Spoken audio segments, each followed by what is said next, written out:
Hey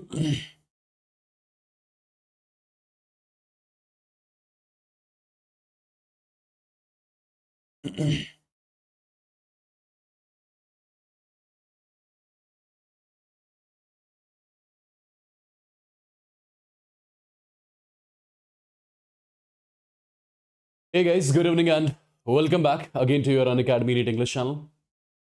I hope all of you are doing great, having a good time. So my dear students, before starting the session, quickly let me know in the chats if all of you can hear me, if I am perfectly audible and visible to everyone. Quickly let me know in the chats with the thumbs ups. Quickly let me know in the chats with the thumbs ups if all of you can hear me, if I'm perfectly audible and visible to everyone. Just give me a second. Yeah? Welcome back guys, welcome back. Welcome back. Wow, someone is saying, sir, start the session, don't waste my time. Wow. You have paid me 1 lakh rupees for this session, yeah? And I'm wasting it. Okay, people give me some green signal from the chat so that I'll get to know I'm perfectly audible and visible to all of you. Quickly in the chats, yes? I'm doing good, guys, I'm doing good. Thank you so much, I'm doing good. How are you all doing? How are you all doing? Quickly. Perfect, perfect. So my dear students, this is going to be the last session of the chemical bonding basically, right? And let me quickly tell you, in the last session of chemical bonding, which was lecture number 1, and in that particular lecture, we completed almost half of chemical bonding, and in the today's session, we'll be completing the other half of chemical bonding as well, okay? So in the last session, if you remember, we started with the ionic bond, then we talked about the covalent bond, right? We saw how to draw the Lewis structures. We saw how to calculate formal charge of different atoms, right? We talked about valence bond theory. We saw exactly what overlapping is all about. We saw the dipole moment. How do we compare the dipole moments? And at the same time, we saw the Fajan's rules as well, okay? So in the today's session, what all things I'm going to cover, let me quickly tell you. We'll be starting with hybridization. Then we'll be moving in to VSEPR, valence shell electron pair repulsion theory. And after VSEPR, we'll go into molecular orbital theory. And at the end, we'll see the bond parameters as well. So my dear students, in this particular session, your whole chemical bonding will be done and dusted. So are you ready to be with me for at least some 4 hours? Yeah? Are you ready to be with me for around 4 hours today? Yes, session will be approximately for 4 hours. I won't be taking any break in between. Are you ready for that? Let's kill it. And by the way, day after tomorrow, we have got one more session at 5 p.m. I thought of taking chemical kinetics. I thought of completing chemical kinetics in one shot. But a lot of students texted me on Telegram. They want to complete thermodynamics first, right? So I had to change the schedule a bit. So day after tomorrow, we shall be starting thermodynamics. And I'll be taking 2 sessions for thermodynamics to complete it from the zero. Yeah? Perfect? Absolutely. There'll be no break. No break in between. All right, we'll see. So should we start the session? I would want thumbs ups in the chats. I would want thumbs ups in the chats if you want me to start the session right now. Quickly, guys. Quickly. These were all the things which we discussed in the last session, right? You're going to get the PDF of this particular session, like complete chemical bonding in my Telegram. And you already know what is the Telegram ID. Yeah.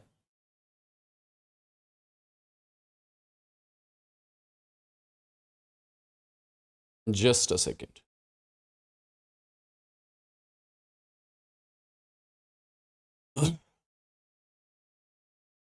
All right. If you remember, this was the last slide of the last session, and we are going to continue from here. Okay. We are going to continue from here. Perfect. So my dear students, the first topic which I'm going to cover right now, let me exactly first of all tell you what is the need for hybridization. Before talking about the term hybridization, let's exactly get to know why do we need this particular concept? Why do we need the concept of hybridization? Let's get to know about that first of all. so that you'll get the exact idea of why we are using it and where do we use it and how do we use it. Okay. So need for hybridization. Why do we need the concept of hybridization? Before talking about the need of hybridization, in the last session, we discussed valence bond theory, right? And as per valence bond theory, we got to know how covalent bonds are formed. I hope you remember, covalent bonds are formed by the overlapping of atomic orbitals into each other, right? Due to overlapping of atomic orbitals, right? That is something which leads to the formation of covalent bond. That can be sigma, that can be pi, that can be delta bond, right? Depending on which type of overlapping is happening basically. Is it axial overlapping? Is it parallel overlapping? All those things we have discussed in detail. Perfect. At the same time, one important thing I told you in the last session. Strength of a bond is directly proportional to the extent of overlapping. I hope you remember that. I'm writing the same statement over here. Strength of a bond is directly proportional to what? It is directly proportional to extent of overlapping. More the overlapping, more is going to be the strength of the bond. Stronger is going to be the bond in short. This is something which we discussed in the last session as per VBT is concerned, right? Now, my dear students, let's get to know what was the need for hybridization. Why do we want to introduce this concept? To make you understand this particular thing, I'm going to take one molecule that is CH4. The most common molecule which all of you must be knowing, methane, CH4, right? Dear students, if I ask you, which is the central atom over here in CH4? It is carbon, which is the central atom. I would want you guys to write the outermost configuration of carbon. If I ask you what is the outermost configuration of carbon, you'll say the outermost configuration of carbon is 2s2, 2p2. This is the outermost configuration of carbon. Perfect. If you exactly want to represent it, this is how you represent it. This is 2s containing 2 electrons, and this is 2p, which contains exactly 3 orbitals, and it contains 2 electrons as well. Perfect. This particular configuration of carbon, I'm calling it as the ground state electronic configuration of carbon. This is the ground state electronic configuration of carbon. Perfect. Now, my dear students, if I ask you, how many bonds carbon is forming over here? Carbon is forming exactly 4 bonds. Carbon is forming exactly 4 bonds. And how many unpaired electrons do we have here as per this configuration? As per this configuration, we have got 2 unpaired electrons. Now, my dear students, if carbon has only 2 unpaired electrons, then as per VBT, it should only form 2 bonds. As per VBT, it should form 2 bonds. But carbon over here, actually, how many bonds it's forming? It's forming 4 bonds, right? Carbon is actually forming 4 bonds. But as per VBT is concerned, since it has 2 unpaired electrons, so it should form only 2 bonds. But actually, it's forming 4 bonds. So what should happen? What should happen? I must say, over here, we should have 4 unpaired electrons. So in order to get 4 unpaired electrons, what is going to happen? I'll say excitation will take place. One of the electron from 2s will shift into 2p, right? Excitation takes place. And after the excitation is done, now check the excited state configuration of carbon. This is the excited state configuration of carbon. Now, my dear students, if I ask you how many unpaired electrons now carbon has, now it has got 4 unpaired electrons. So now it can form 4 sigma bonds as per VBT. Now it can form 4 bonds as per VBT, right? Now, dear students, if I ask you which orbital exactly this is the 2s orbital of carbon. This particular one, it is 2p, for example, 2px of carbon. This is 2py of carbon, and this is 2pz of carbon. Perfect. So over here, you have got 4 unpaired orbitals, right? Out of those unpaired orbitals, one of the orbital is 2s, and the other 3 are 2p. Perfect. Now, my dear students, as you can see, carbon is forming bond with hydrogen. It's forming bond with 4 hydrogen atoms. If I ask you, what is the outermost configuration of hydrogen? You should be knowing this. It is 1s1. It is 1s1, right? Hydrogen has got this unpaired electron. This is 1s1 configuration of hydrogen. Perfect. So can I say one of the s orbital, the s orbital of one of the hydrogen, the s orbital of one of the hydrogen will come from this side and will, or let me write it like this. I'll say this 1s orbital of hydrogen will come from this side, will start doing the overlap with this 2s of carbon. Similarly, one more 1s orbital of another hydrogen is going to come from this side, will start doing the overlapping. Similarly, one more 1s orbital of one more hydrogen, one more 1s orbital of one more hydrogen. So overlapping has happened over here. Perfect. So dear students, due to overlapping, what happens? So first of all, this is the 2s orbital of carbon and this is the 1s orbital of hydrogen. They are overlapping. And SS overlapping leads to the formation of sigma bond. So this is the sigma bond which is getting formed over here. Similarly, SP overlapping, one more sigma. SP overlapping, one more sigma. SP overlapping, one more sigma. So how many sigma bonds are being formed over here? Say 4 sigma bonds are being formed. 4 sigma bonds are being formed. But my dear students, if you notice one thing, out of the 4 sigma bonds, one of the sigma bond is formed by SS overlap. All the other 3 sigma bonds are formed by SP overlapping. If I ask you, will the extent of overlapping be same between SS and SP? Is the extent of overlapping between SS and SP same or different? It's absolutely different. And if the extent of overlapping is different, I'll say strength of these sigma bonds will be different, right? Because one sigma bond is formed by SS overlapping. Another sigma bond is formed by SP overlapping. So I would say if I compare these two bonds, since the extent of overlapping is different, so strength of bond will be different. And if strength of bond is different, let me tell you, strength of bond is inversely proportional to bond length. Stronger the bond, lesser the bond length. Stronger the bond, lesser the bond length. If my dear students, strength of bond is different, so I must say these two sigma bonds which are being formed over here, should they have same bond length or different bond length? As per this concept VBT, these two sigma bonds, they should have different bond lengths. Perfect. So as per VBT, since carbon is forming 4 bonds, as per VBT, the bond lengths over here between carbon and hydrogen, should they be same or different? They are supposed to be different. But experimentally, it was observed that all the bond lengths, all the CH bond lengths, experimentally it was observed that all the CH bond lengths in case of methane, experimentally was observed to be same. Experimentally, it was observed that all the CH bond lengths in case of methane, they are same, right? VBT could not explain why in case of methane, all the 4 CH bond lengths are same. As per VBT, these bond lengths should be different, right? But experimentally, it was observed that all the bond lengths are same. Perfect. And VBT could not explain exactly why all the 4 bond lengths are, why the bond lengths in case of methane, they are different. Now to explain why all the bond lengths in case of methane are same, explain that one more concept was introduced. That is what you call as hybridization. Exactly, I hope you got to know what was the need of hybridization. As per BBT, all the 4 bond lengths should be same. Sorry, all the bond lengths, the bond lengths in case of CH4, they should be different. Perfect. Because they are formed by different overlappings as per BBT. But experimentally, it was observed that all the bond lengths are same.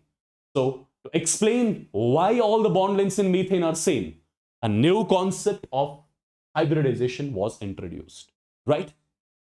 Quickly, let me know in the chats if all the things are clear till here. Quickly, let me know in the chats if all these things are clear till here. Quickly, people, quickly.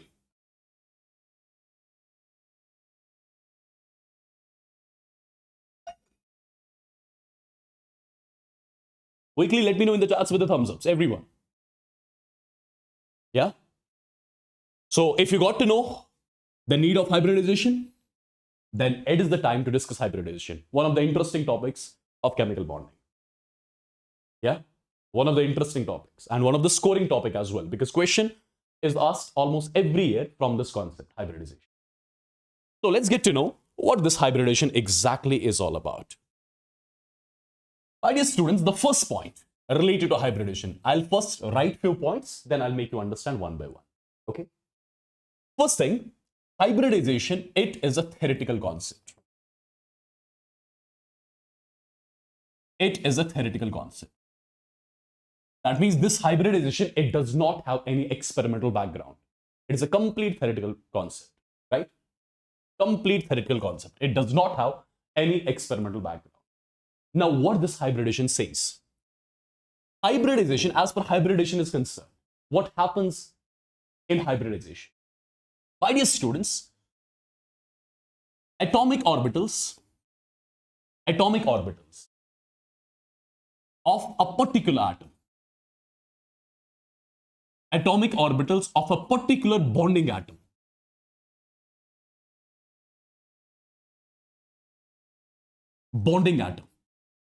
they intermix. What happens in hybridization? Intermixing of atomic orbitals. Intermixing of atomic orbitals of a particular bonding atom that takes place. And due to the intermixing of atomic orbitals, what exactly takes place? New orbitals are formed. Due to the intermixing of atomic orbitals of a particular atom, some new orbitals are formed, which are basically identical in all the respects. Identical in shape, identical in energy, identical in size, right? So I'll say identical in all respects. So the new orbitals which are formed due to the intermixing of atomic orbitals of a particular atom. Due to intermixing, what happens exactly? Due to intermixing, new orbitals are generated, and those new orbitals, they are identical in all the respects, be it energy, be it shape, be it size. And my dear students, those new orbitals which are formed due to the intermixing of atomic orbitals of a particular atom, those new orbitals are what you call as hybrid orbitals. Those are what you call as hybrid orbitals. So basically, what happens exactly? What happens? I would say hybridization is nothing. It is just the intermixing of atomic orbitals of a particular atom, right? Intermixing of atomic orbitals of a particular atom. What happens due to the intermixing?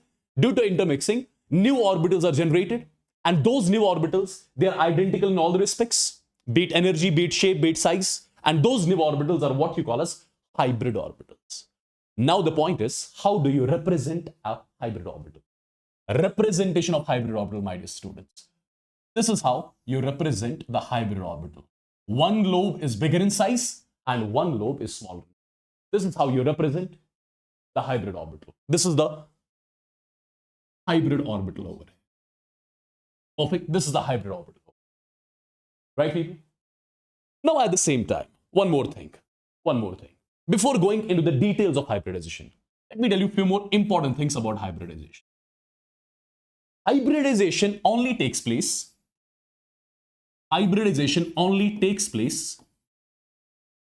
at the time of bond formation.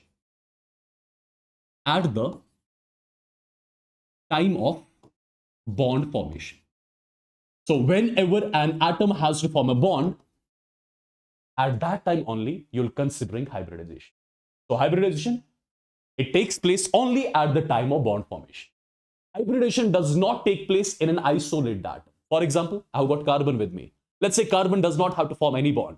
So you are not going to discuss hybridization in this carbon, right? Perfect. Because hybridization is the concept which is used only at the time of bond formation. Okay? Perfect. So let me write this particular statement as well. Hybridization has no physical significance. Hybridization has no physical significance for isolated atoms. Now, my dear students, once the intermixing of atomic orbitals is done, once the new orbitals are formed, once the hybrid orbitals are formed, what happens after that?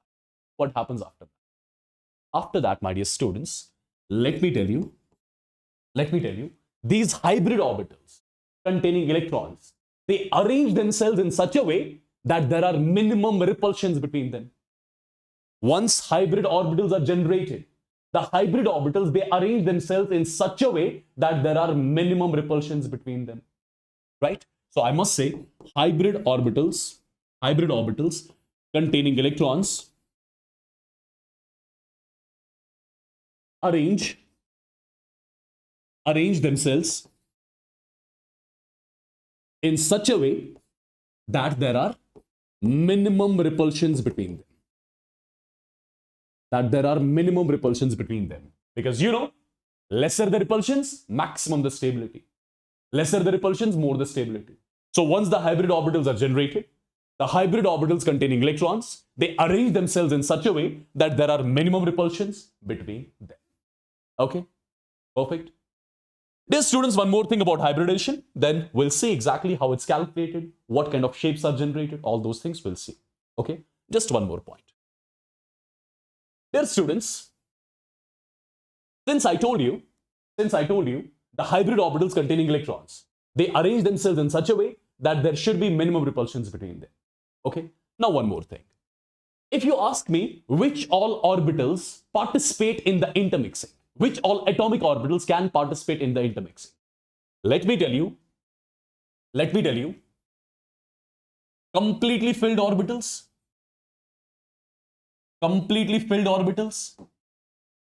half-filled orbitals, as well as vacant orbitals. All these orbitals can participate in the intermixing. All these orbitals can participate in the intermixing. All these orbitals can participate in the intermixing. And once hybrid orbitals are generated, hybrid orbitals, they arrange themselves in such a way that there are minimum repulsions between them, right? Once that part is done, after that, these hybrid orbitals, they start overlapping. They start overlapping with the atoms of different, with the orbitals of different atoms, right? Once these hybrid orbitals are generated, right? These hybrid orbitals, they'll start overlapping with either the atomic orbitals of different atoms or hybrid orbitals of different atoms. So once hybrid orbitals are generated, these hybrid orbitals are going to overlap with either the atomic orbitals of different atoms or the hybrid orbitals of different atoms. Right?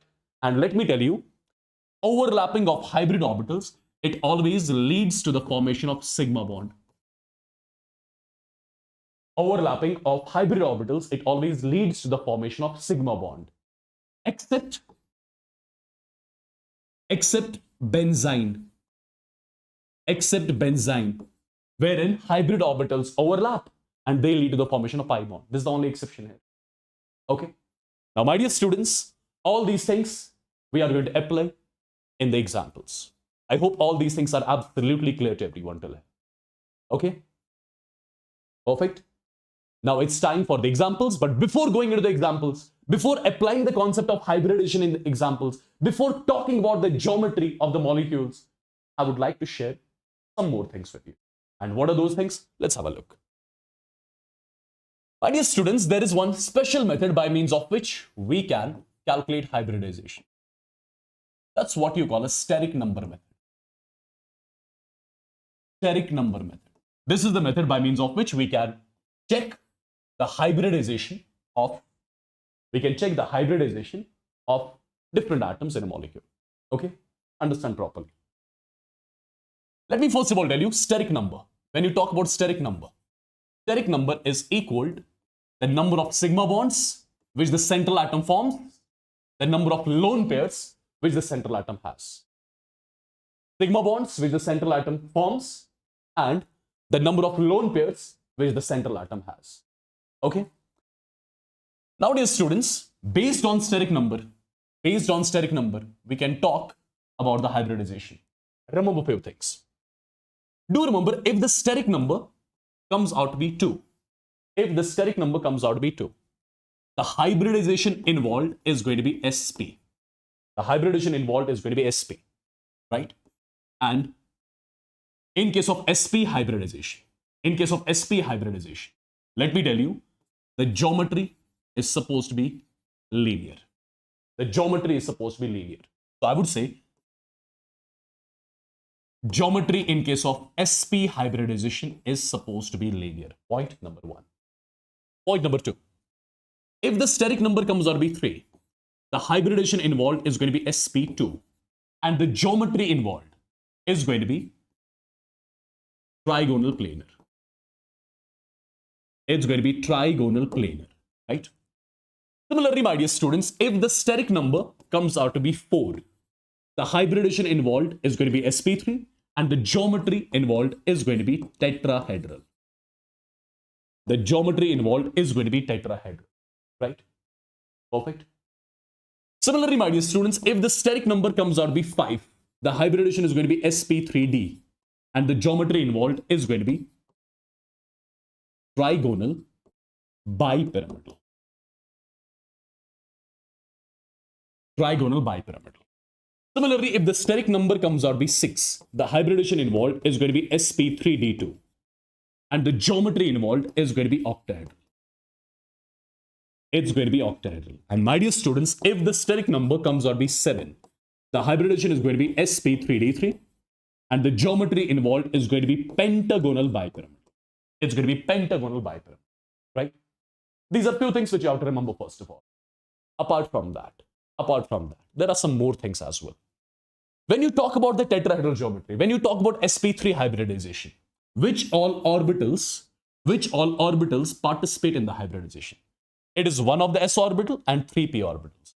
So I would say s orbital plus px plus py plus pz. These are the orbitals which have participated in the intermixing, right? Similarly, in sp3d hybridization, which all orbitals have participated in the intermixing? It is s plus px plus py plus pz plus dz square, right? These are the atomic orbitals which have participated in the intermixing, right? And then only you can say sp3d hybridization has taken place. Perfect. In case of sp3d2, which all orbitals participate? S plus px plus py plus pz plus dz square plus dx square minus y square. These are the orbitals which have participated in sp3d2 intermixing, right? And similarly, in sp3d3, it's going to be s plus px plus py plus pz plus dxy plus dz square plus dx square minus y square. These are the orbitals which actually participate in sp3d3 intermixing. I hope all these things you guys are going to remember from now onwards. My dear students, apart from that, have a look. First of all, I told you, if the steric number is 2, the hybridization involved is going to be sp. The hybridization involved is going to be sp. Perfect. Let me tell you, in case of sp, the geometry is going to be linear. Geometry is going to be linear, and at the same time, bond angle will be 180 degree. After a few minutes, you'll get to know exactly how this bond angle comes out to be 180, right? After a few minutes, just wait for it. Similarly, if the steric number is 3, hybridization is sp2. It is going to be trigonal planar. Let me tell you, the bond angle in this particular case, it's going to be 120 degree, right? It's going to be 120 degree. In the similar way, if the steric number is 4, hybridization is sp3. It's going to be tetrahedral. And the bond angle in this particular case is going to be 109 degree 28 minutes. Perfect. Similarly, if the steric number is 5, hybridization sp3d. Geometry trigonal bipyramid. Perfect. Now over here, there are few types of bonds in case of sp3d. Let me tell you, my dear students, over here in case of trigonal bipyramidal geometry, we can have different bond angles. The bond angle between equatorial and equatorial bond. What are equatorial bonds? You'll get the idea in some time. First, take a note of everything, right? First, take a note of everything. The bond angle between two equatorial bonds in case of sp3d hybridization, it's going to be how much? It's going to be 120. It's going to be 120. At the same time, bond angle between axial and equatorial bond, it's going to be 90 degree. How come exactly? you'll get the idea in some time. First, again, I'm telling you, take a note of all these. Okay? Between two equatorial bonds, it's going to be 120. Between axial bond and equatorial bond, it's going to be 90 degrees. Right? At the same time. If you ask me, what is the bond angle between axial and axial over here? Bond angle between axial and axial over here is going to be 180. Between two axial bonds, the bond angle is going to be 180. You'll visualize all these things in some time. Okay? Now, similarly, if the steric number is 6, hybridization is going to be sp3d2. Geometry is going to be octahedral. What all bond angles are involved here? Let me tell you, the bond angle between equatorial and equatorial. In this particular case, that's going to be 90. The bond angle between axial and equatorial, that's again going to be 90. The bond angle between axial and axial, that's going to be 180. These are the different types of bond angles over here in case of what? In case of octahedral geometry. Perfect. Now, dear students, there is one more and the last one, that is steric number 7. Steric number 7 means sp3d3, right? sp3d3. What kind of bond angles are observed over here? Let me first of all tell you, between two equatorial bonds, the angle will be 72 degree.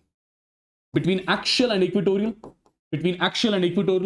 it's going to be 90 degree. Between axial and axial, it's going to be 180.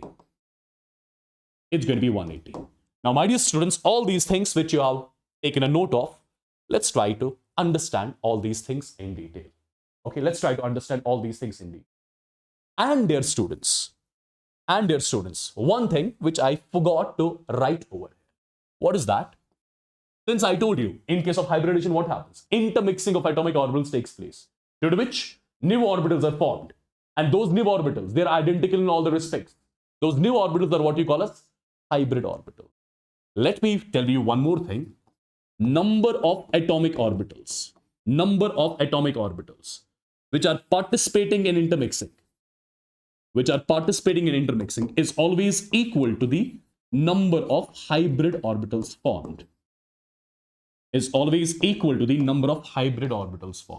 So, for example, if two atomic orbitals are participating in the intermixing, that means only two hybrid orbitals will be formed. If three atomic orbitals are participating in the intermixing, that means three hybrid orbitals will be formed. I hope all these things are clear. Now, let's try to understand all these things in the form of examples so that you can visualize all these things properly. Okay? The first example which I'm taking into consideration, guys, now you have to understand and focus. Till now, whatever I was telling you, that was something which you had to remember. Now, all the things which I've told you, I'm going to apply all those things in these perfect examples. Try to understand step by step what exactly I'll be doing. My dear students, the first step which I'll be doing over here, what is that going to be? Let's have a look. Just a second. First of all, locate your central atom. This beryllium is your central atom. If I ask you, how many valence electrons this beryllium has? This beryllium has got hydrogen, helium, lithium, beryllium. It has got 2 valence electrons, right? It has got 2 valence electrons. Now, my dear students, how many bonds this beryllium is forming? Or if I ask you, how many surrounding atoms are there with beryllium? There are 2 surrounding atoms. Do remember, the number of surrounding atoms is equal to the number of sigma bonds. Number of surrounding atoms is equal to the number of sigma bonds, right? Number of surrounding atoms is equal to the number of sigma bonds, right? Now, dear students, beryllium had 2 valence electrons. It had 2 valence electrons and it is forming 2 sigma bonds. That means whatever valence electrons beryllium had, all those valence electrons beryllium has exhausted while forming 2 bonds, right? In order to form 1 sigma bond, beryllium will be utilizing 1 electron, 1 more sigma bond, 1 more electron. 2 valence electrons it had, and it has, utilized both the valence electrons for bonding. So, will there be any lone pair on beryllium? There will be no lone pair on beryllium. Lone pair is 0. Now, my dear students, you got to know the number of sigma bonds and lone pairs for beryllium. Can you calculate the steric number? What is steric number? Steric number is sigma plus lone pair. Sigma plus lone pair. So 2 plus 0 comes out to be 2. If 2 plus 0 comes out to be 2, what has to be the hybridization? hybridization has to be sp, right? If the hybridization has to be sp, what has to be the geometry as per hybridization? The geometry as per hybridization should be linear. The geometry as per hybridization should be linear. Now let's try to understand and analyze this a bit more in detail. Let's see exactly how the formation of BeCl2 takes place. My dear students, first of all, beryllium, write its outermost configuration. It is hydrogen, helium, lithium, beryllium. So it is 2s2, 2p0. This is the outermost configuration of beryllium. Perfect. Now, my dear students, have a look. Is this the ground state or excited state of beryllium? This is the ground state. This is the ground state configuration of beryllium. This is the ground state configuration of beryllium. So first of all, excite one electron over. When you excite one electron, I'll say the new configuration becomes like this. This is the new configuration. Should I be calling this as ground state or excited state? This is the excited state configuration. This is the excited state configuration, right? Now, dear students, understand. Which type of hybridization this beryllium is showing? It's showing sp hybridization. That means, what does it mean exactly? It simply tells you one of the s orbital and one of the p orbital. One of the s orbital and one of the p orbital of beryllium has participated in the intermixing. Now, these two atomic orbitals, they are going to intermix, right? So, how many atomic orbitals are intermixing? 2. If 2 atomic orbitals are intermixing, it will lead to the formation of 2 hybrid orbitals, right? Number of atomic orbitals intermixed is equal to the number of hybrid orbitals formed. Since 2 atomic orbitals are intermixing, so I must say 2 hybrid orbitals would have got formed, right? So, my dear students, after the intermixing is done, I must say 2 hybrid orbitals have got formed over here. I will be calling this particular hybrid orbital as sp hybrid orbital. Even this is also called as sp hybrid orbital. Perfect. So 2 hybrid orbitals have got formed. Perfect. Right? Now, my dear students, one more thing. How this hybrid orbital got formed? When one of the s orbital and one of the p orbital, they intermixed basically. So can I say this particular hybrid orbital is formed when s orbital and p orbital intermixed? So can I say this hybrid orbital will be definitely having some s character as well as some p character? So the first thing which I'll ask you over here, what is the percentage of s character in case of sp hybrid orbital? How do you calculate it? So first of all, percentage of s character in sp hybrid orbital. Tell me how many s orbitals participated in the intermixing? 1 divided by. Tell me how many total orbitals participated? 2 multiplied by 100. The value comes out to be 50. So I would say this particular sp hybrid orbital will be having 50% s character. If there is 50% s character, that means automatically percentage of p character will be also 50. Right? What is the percentage of b character here? B character is not involved at all. D character is not involved. So percentage of D character over here is 0. Yeah. Perfect. So my dear students, what happened till now? If I ask you what happened till now, what happened till now? I must say 2 atomic orbitals, they intermixed. They led to the formation of 2 hybrid orbitals. Now, my dear students, these hybrid orbitals, they are going to arrange themselves in such a way that there should be minimum repulsions between them. So how they are going to arrange themselves? So that there will be minimum repulsions. Let's say this is one of the hybrid orbital, right? And this is, for example, one more hybrid orbital. Perfect. So these hybrid orbitals containing 1 electron,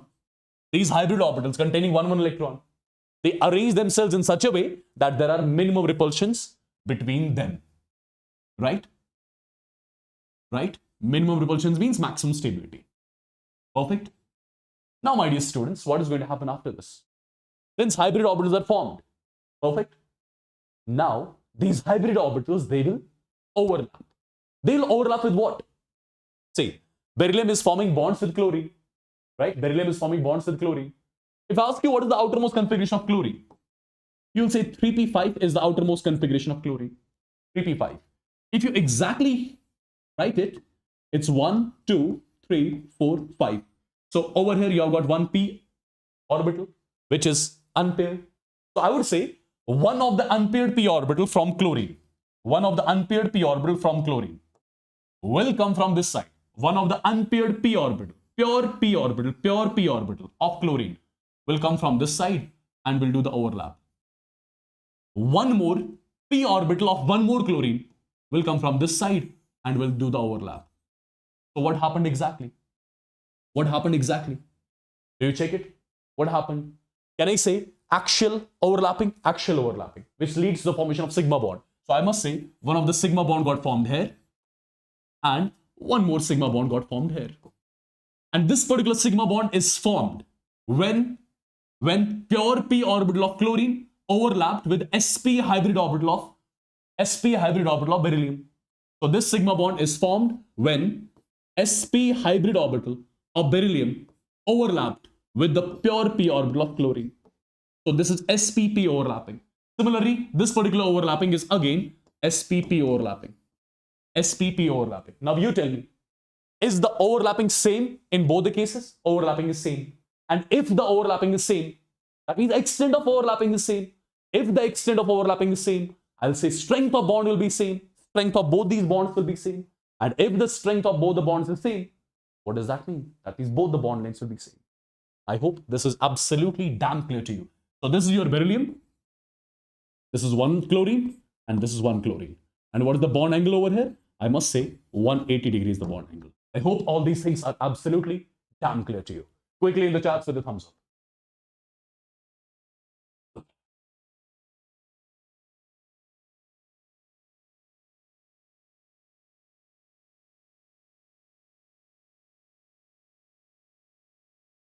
Yeah? I hope you got the concept of what this hybridization exactly is all about. I'll take one more example so that it'll be absolutely damn clear to you. Let's have a look. Now I'll be a little quick, right? Since this was the first example, so I was teaching very slowly, step by step, right? Now we'll be a bit quick. Okay, let's solve this one slowly. After this, other examples will be solved quickly, okay? So guys, first thing, what is my central atom over here? It is boron, right? How many valence electrons boron has? Tell me how many valence electrons boron has. Hydrogen, helium, lithium, beryllium, boron. Atomic number 5. So 2,3. So 3 valence electrons it has. 3 valence electrons. How many surrounding atoms? 3 surrounding atoms. And you know, the number of surrounding atoms is equal to number of sigma bonds. So 3 valence electrons, and it has utilized all these 3 valence electrons to form 3 sigma bonds. So how many lone pairs on boron? No lone pair on boron. Calculate the steric number. Steric number is nothing. It is sigma plus lone pair. 3 plus 0 comes out to be 3. So hybridization has to be sp2. So as per this particular hybridization, what should be the geometry? As per hybridization, it's supposed to be trigonal planar. It's supposed to be trigonal planar, right? Now let's try to analyze this. Now, dear students, if I talk about the central atom boron, hydrogen, helium, lithium, beryllium, boron. So the outermost configuration has to be 2s2, 2p1. 2s2, 2p1. Let me exactly write it. This is 2s2. And my dear students, this is 2p1. Perfect. This is the ground state configuration, right? The excited state configuration. So one of the electron will shift here. When the electron shifts here, the excited configuration looks like this. This is the excited state configuration. What is the hybridization involved? It's sp2. So one of the s orbital and 2 p orbitals, they have intermixed. They have participated in the hybridization. So I would say 3 atomic orbitals are intermixing. So number of atomic orbitals intermixed is equal to the number of hybrid orbitals formed. So this one hybrid orbital, this one more, and this is one more. What do I call each hybrid orbitals as? Each hybrid orbital will be called as sp2 hybrid orbital. Perfect. If I ask you, what is the percentage of s character in sp2 hybrid orbital? In one of the sp2 hybrid orbital, what is the percentage of s character? You'll say only one of the s orbital is participating, divided by total 3 are participating, multiplied by 100. 33% s character. So what is the percentage of p character then? 100 minus this, approximately 66%. Percentage of p character will be approximately 66%. I hope this is clear. Yeah, I hope this is clear.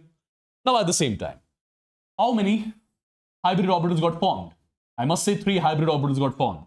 Now these 3 hybrid orbitals, they are going to arrange themselves in such a way that there should be minimum repulsions and maximum stability. And how exactly you guys are going to arrange these 3 hybrid orbitals? Have a look. This is one of the hybrid orbital. This is one more hybrid orbital. And this is one more hybrid orbital, right? Each hybrid orbital containing one electron. Each hybrid orbital containing one electron, right? Now these hybrid orbitals, they are going to overlap. They are going to overlap with what? See, you have got 3 fluorine atoms. You have got 3 fluorine atoms. What is the outermost configuration of fluorine? It is 2p5. It is 2p5, right? 1, 2, 3, 4, and 5. This particular atomic orbital of fluorine is unpaired. So I must say one of the unpaired p orbital of one fluorine atom. One of the unpaired p orbital of one fluorine atom will come from this side and we'll do the overlap. Similarly, one more will come from this side, we'll do the overlap. Right? Similarly, one more will come from this side and we'll do the overlap. Perfect. If I ask you which type of overlap this is basically sp2p overlap. This is sp2 of boron and pure p of fluorine. Similarly, this is again sp2p overlap. Similarly, this is again sp2p overlap. Perfect. Is this axial overlap or parallel overlap? This axial overlap, right? This head-on overlap. And head-on overlap always leads to the formation of sigma bond. So this is one sigma bond which got formed, one more sigma bond, one more sigma bond. Perfect. Since overlapping is same everywhere. If the overlapping is same, that means extent of overlapping is same as well. And if the extent of overlapping is same, that means bond strength will be same. If the bond strengths are same, that means bond lengths will be same. As simple as that. Right? So how do you make it exactly? This is boron. This is boron. This is one of the fluorine from this side. One of the fluorine from this side. And one more fluorine from this side.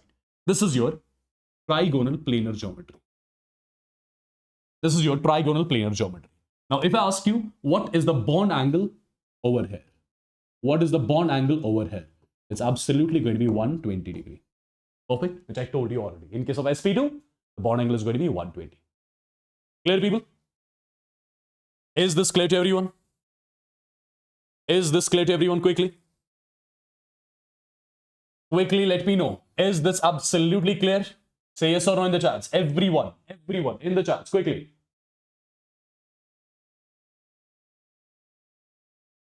Everyone in the chats, quickly.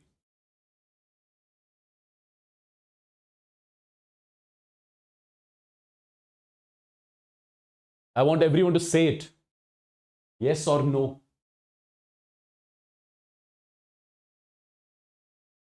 Yes or no. Perfect. Now let's take the example of CH4. Let's exactly see how it gets formed.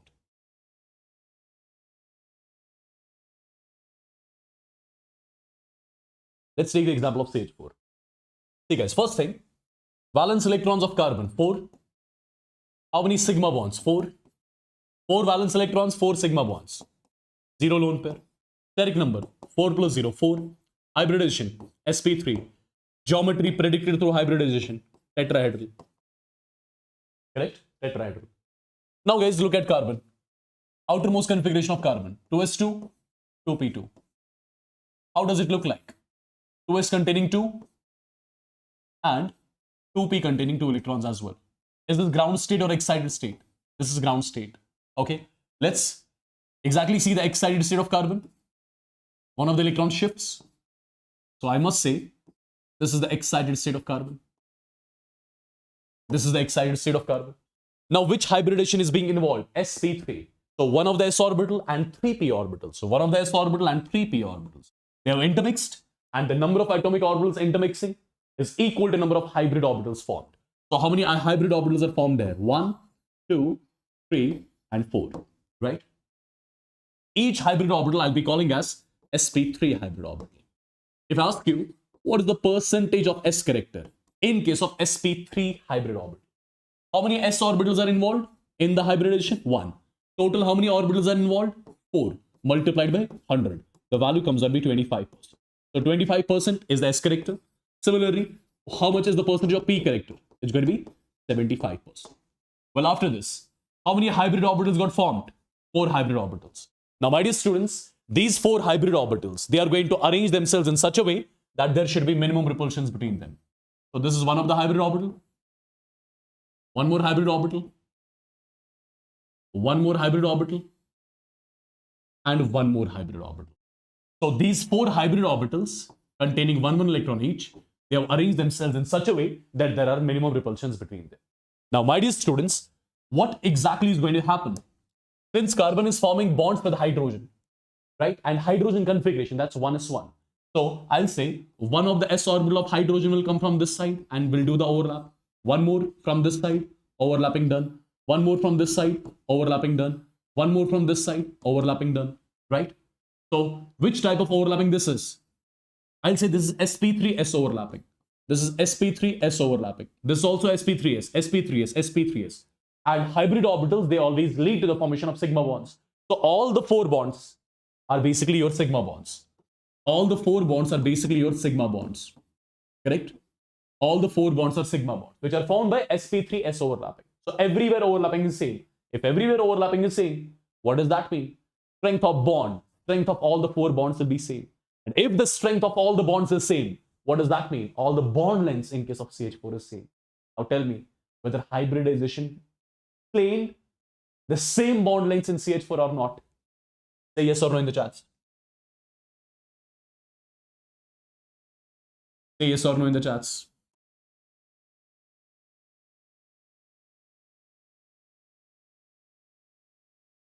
This particular geometry is what we call as tetrahedral geometry.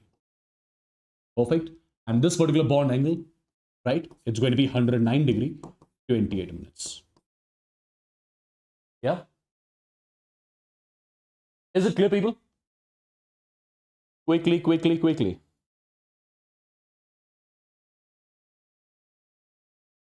It should be clear. Yeah. Perfect. Moving on. This was sp3. Moving on to sp3d.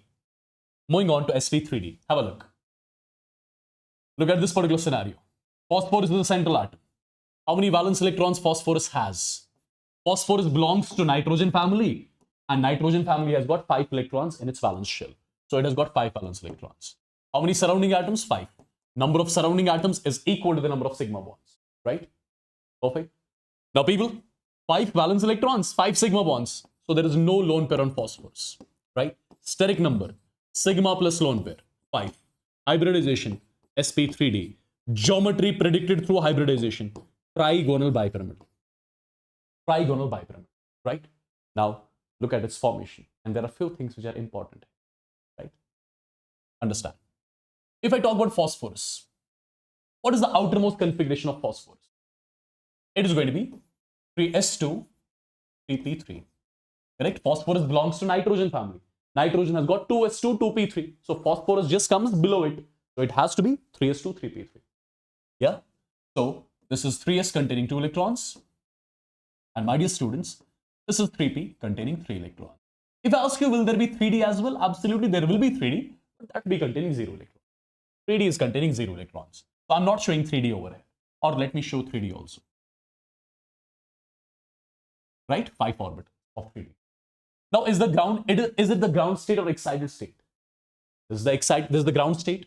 So make it into excited state. So one of the electron will be shifted here. So I must say this is 1 electron. This is 1, 1, 1, and one more electron has shifted into D. Right? One more electron has shifted into D. Now let me see if you remember or not. Which orbital this is? This is S, Px, Py, Pz. Which D orbital this is? In case of sp3d, I already told you, it is dz square, right? If this is S, this is Px, this is Py, this is Pz, then this has to be dz square, right? So my dear students, it is showing the hybridization of sp3d. So I must say, s orbital, these 3p orbitals and this d orbital, they will intermix. Since 5 orbitals are intermixing, which will lead to the formation of 5 sigma bonds. Sorry, which will lead to the formation of 5 hybrid orbitals. So these are the 5 hybrid orbitals which we have. Now you can easily calculate. Okay, if I ask you what is the name of this hybrid orbital, the name of each hybrid orbital is going to be sp3d hybrid orbital. If I ask you what is the percentage of s character involved in sp3d orbital, how many s orbitals? 1 s orbital is participating, divided by Total how many? 5 multiplied by 100. That is going to give you the percentage of S character. Percentage of P character. How many P orbitals? 3 divided by total 5 multiplied by 100. Percentage of D character. How many D orbitals? 1 divided by 5 multiplied by 100. I hope you're getting it. Now, dear students, there is something important now. Since we have got 5 hybrid orbitals, now these hybrid orbitals, they are going to arrange themselves in such a way that there are minimum repulsions and maximum stability between them. Now, how they are going to arrange? See, this is one of the hybrid orbital. One more hybrid orbital. One more hybrid orbital. So these 3 hybrid orbitals, they are present in the same plane. They are present in the same plane. These 3 hybrid orbitals, they are present in the same plane, right? They are present in the same plane. Now, my dear students, 2 hybrid orbitals are left. 2 hybrid orbitals are left. Perfect. One will be above the plane and one will be below the plane. One above the plane, one below the plane, right? So this particular one, this one and this one, they are present in the same plane. One is above the plane and one is below the plane, right? One above the plane, one below the plane. Perfect, right? Now, dear students, what is going to happen exactly? I'll say, now exactly, I'm not going to show the p orbital of chlorine coming. I'll directly tell you, one of the chlorine will come from this side, one from this side, one from this side, one from this side, one from this side. So how many bonds got formed? I'll say 5 bonds got formed. 5 bonds got formed, out of which 3 are in one plane, one above the plane, one below the plane. As simple as that, right? So which kind of overlap this will be? This is sp3d and pure p orbital of chlorine, right? The overlap here is sp3d. sp3d hybrid orbital of your phosphorus is overlapping with pure p orbital of chlorine everywhere, which leads to the formation of 5 sigma bonds, because hybrid orbitals, they always form the sigma bonds, right? Except benzene. Okay, how do I represent it? This is phosphorus. This is one of the chlorine. This is one chlorine here. This is one chlorine here. All these 3 atoms of chlorine, including phosphorus, they are present in one plane. They are present in one plane. Perfect. They are present in one plane. And my dear students, have a look. One chlorine is above the plane and one chlorine is exactly below the plane. Perfect. One chlorine is above the plane, one chlorine is exactly below the plane. I hope you can visualize it properly. I hope you are visualizing it properly. So 3 bonds in one plane, one above the plane, one below the plane. Perfect. Now, my dear students, if you join it like this,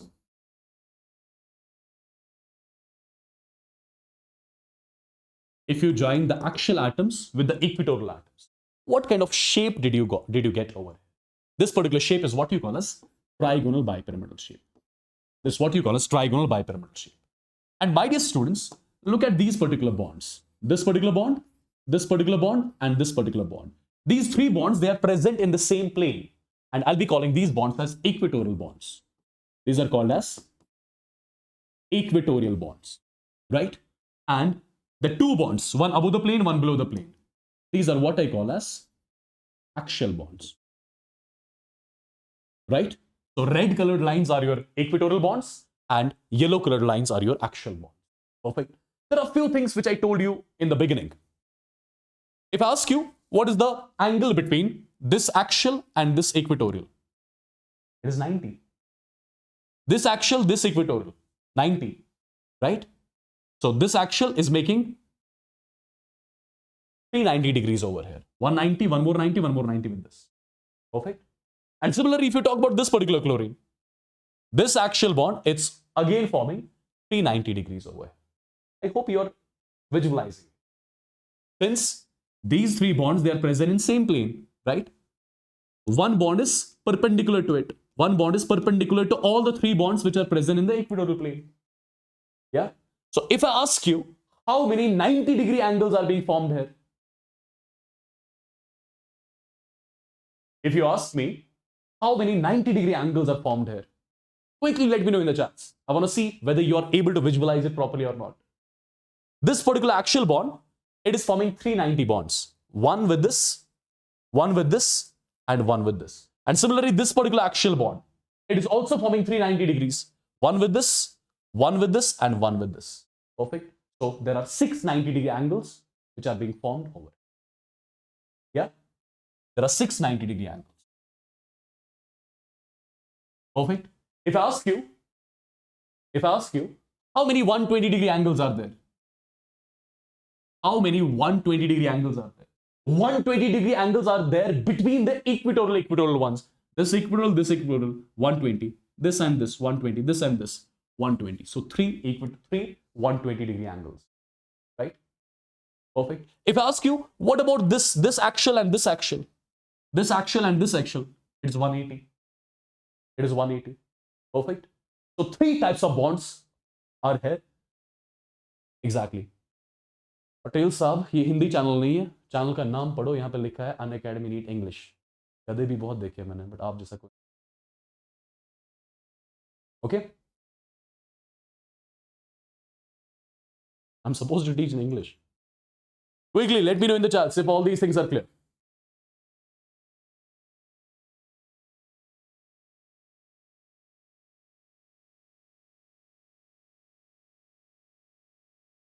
Quickly, people, in the chats.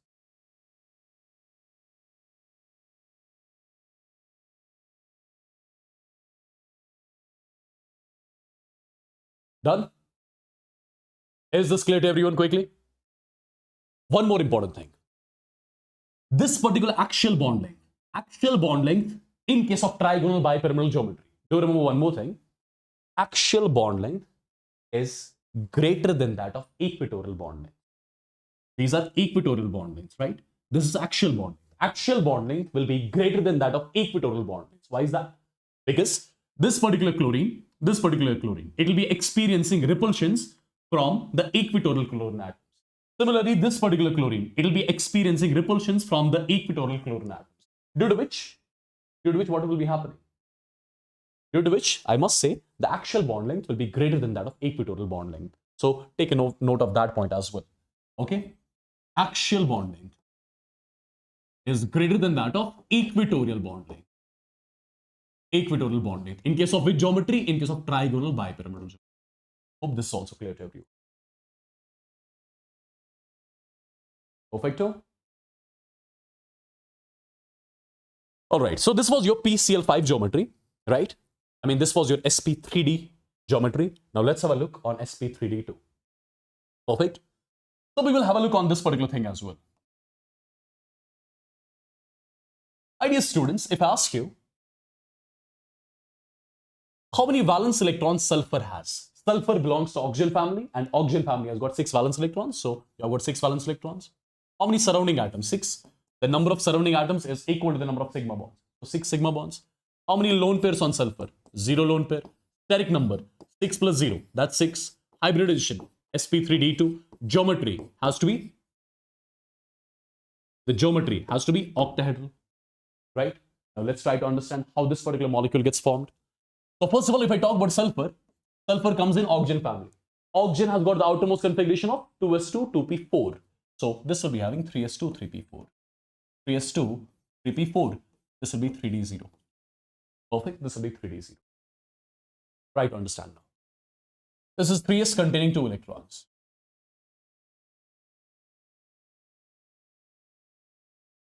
This is 3p containing 4 electrons.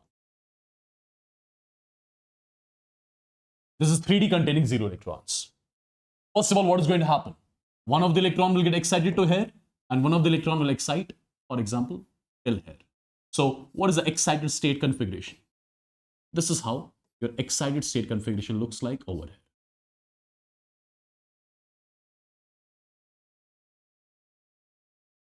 This is how your excited state configuration exactly looks like. Now, the hybridization is sp3d2. So s, d3 and d2. And you know exactly which d orbitals are participating here. dx square minus y square and dz square. Already, that's something which is mentioned. So, over here, how many atomic orbitals are intermixing? 6 atomic orbitals. So, how many hybrid orbitals I'll be getting? 1, 2, 3, 4, 5, and 6. So, I've got 6 hybrid orbitals. Each hybrid orbital I'll be calling as sp3d2 hybrid orbital. Each hybrid orbital I'll be calling like this. sp3d2 hybrid orbital. Now, dear students, percentage of S character, I'm sure you can easily calculate now. Now, apart from that, all these 6 hybrid orbitals, they'll arrange themselves in such a way that there should be minimum repulsions between them. So this one of the hybrid orbital, for example, one more hybrid orbital, one hybrid orbital, one more hybrid orbitals. So these four hybrid orbitals, they are present on the same plane. They are present on the same plane, right? Apart from that, there are two more hybrid orbitals left. One will be above the plane, and one will be below the plane. And each hybrid orbital is containing one electron each. Each hybrid orbital is containing one electron each. Perfect. Now, my dear students, there are 6 fluorine atoms. So I must say, one of the fluorine will come from this side. It is basically the p orbital of fluorine which is coming, or the overlapping, right? On every side, fluorine will come and do the overlap. So first of all, which type of overlap this is? This is again sp3d2 and p orbital. sp3d2 with pure p orbital of fluorine, right? This is the overlap happening everywhere. And you know, hybrid orbitals, they always lead to the formation of sigma bonds. So how many sigma bonds are being formed? 6 sigma bonds. So how do you represent it? This is, for example, sulfur. This is one fluorine, one more fluorine, one more fluorine, and one more fluorine. So first of all, let me tell you, these 4 fluorine atoms, including sulfur, they are present on the same plane. They are present on the same plane. So these bonds over here, this particular bond, this one, and this one, and this one, these are your equatorial bonds here. These are your equatorial bonds. There is one fluorine which is present above the plane, and there is one fluorine which is present below the plane. Right? And my dear students, if you join the axial atoms with the equatorial atoms, what kind of geometry do you get? You get one octahedron type geometry. So this kind of geometry is what you call as octahedral geometry. Perfect. So this is your SF6. Yeah. Is this clear? Is this clear, people? Quickly in the chats. Okay, one question I'm going to give you. That is something which you will tell me in the comment section. How many total 90 degrees are being formed over here? How many total 90 degrees are being formed? And how many total 180 degrees are being formed? That is your homework question. If you were unable to solve that, I'll let you know in the next session. How many 90 degrees? What do you think? How many 90 degrees and how many 180 degrees are there? You are going to tell me that in the comment section of this particular video. Okay? Right?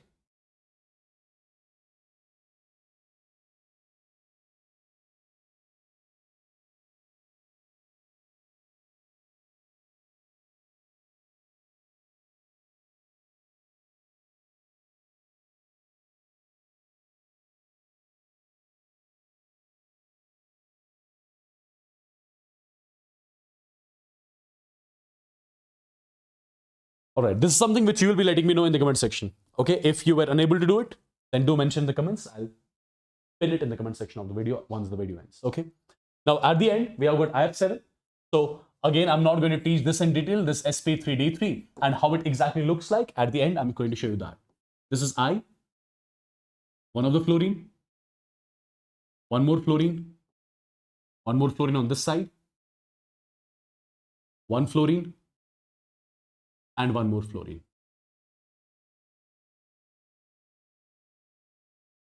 So it's a pentagon over here, right? One fluorine above the plane, one fluorine below the plane, right? So this is IF7 and it clearly resembles with what? It resembles with pentagonal bipyramid. Pentagonal bipyramid, right? So this is pentagonal bipyramidal structure, right? And at the same time, something which I already mentioned, the angle between this and this will be 72 degree. The angle between axial and equatorial that you already know, that will be 90 degree. That's something which we already know. Right? Perfect. Perfect. Nothing else you have to know about this, I have said. Now, guys, there are a few examples. Right? There are a few examples. Let me see if you can solve them or not. Let me give you certain examples so that it will be absolutely clear to you. For example, I'm writing over here as water, H2O. Tell me the hybridization and geometry of oxygen in the chats right now. Okay, H2O. For example, you have got NH3. You have got NH3. Okay. For example, you have got, let's say you have got Let's say you've got carbon dioxide. Carbon dioxide. For example, you have got I3 negative. For example, you have got SF4. Let's say you have got XeO2F2. Right? XeO2F2. These are some basic examples which at least you should know now. See guys. First of all, oxygen is a central atom. How many valence electrons it has? 6. Surrounding atoms 2. Number of surrounding is equal to sigma. So 6 valence electrons, out of which 2 are used. So 4 valence electrons are left as such on oxygen in the form of 2 lone pairs. So sigma 2 lone pairs 2. Steric number is 4. Hybridization is sp3. Geometry predicted through hybridization, that is tetrahedral. Geometry predicted through hybridization, that's tetrahedral, right? Simple. Look at this NH3. Valence electrons of nitrogen, 5. Sigma bonds, 3. Lone pairs on nitrogen, 1. Because 5 valence electrons, 3 are being utilized. So 2 electrons will be left in the form of a lone pair. Steric number again, 3 plus 1, 4. Hybridization, sp3. Geometry predicted through hybridization, that's tetrahedral. Right? That's tetrahedral. Now look at carbon dioxide. This is carbon. How many valence electrons? 4. Perfect. How many sigma bonds? How many sigma bonds? 2 sigma bonds. Number of surrounding atoms. Now you know oxygen is divalent. It's forming 2 bonds. It's forming 2 bonds. So carbon over here will be forming 4 bonds. Right? 2 with each oxygen. 4 bonds. That means carbon is utilizing all these 4 electrons to form 4 bonds. So lone pairs are 0 with carbon. If lone pair is 0, steric number is sigma plus lone pair. 2. Hybridization is sp. The geometry predicted through hybridization, that is linear. Done? Look at I3 negative. If you talk about I3 negative, well, you must be confused in this. Can't I write I3 negative in this format? I2 negative? Same thing. Now iodine, how many valence electrons it has? 7. There is a negative charge. So 7 plus 1 makes it 8. Right? How many surrounding atoms? 2. So sigma bonds 2. Out of 8, 2 are being used. So 6 will be left as such in the form of how many lone pairs? 3 lone pairs. So there are 3 lone pairs. If I ask you about steric number will be 3 plus 2, 5. Hybridization, sp3d. Geometry predicted through hybridization, trigonal bipyramidal. Geometry predicted through hybridization. All these things you should know now. SF4. Over here you'll be getting 4 sigma bonds, 1 lone pair. Steric number will be 5. Hybridization again is sp3d. Geometry predicted through hybridization. You can easily know. Yeah. Same goes with XeO2F2. See, this example I'll show. Xenon. It has got 8 valence electrons. Surrounding atoms are 4. So sigma bonds are 4. Sigma bonds are 4. Right? Now, my dear students, one important thing. See, xenon is attached to 2 oxygen atoms and 2 fluorine atoms. Since oxygen is divalent. So xenon will be forming in total 4 bonds with oxygen. 1 double bond. Right? 4 bonds with oxygen and 2 bonds with fluorine. 2 bonds with fluorine. 1 with 1 fluorine, 1 with 1 more fluorine. So 4 plus 2 comes out to be 6. So xenon is utilizing 6 electrons. 6 of its valence electrons. It had 8 valence electrons, out of which 6 are being utilized. So 1 electron pair is left as such in the form of a lone pair. So again, steric number is 5. If the steric number is 5, hybridization has to be sp3d. Perfect. Is it clear? Is it clear, people? All right, few more things which you need to know.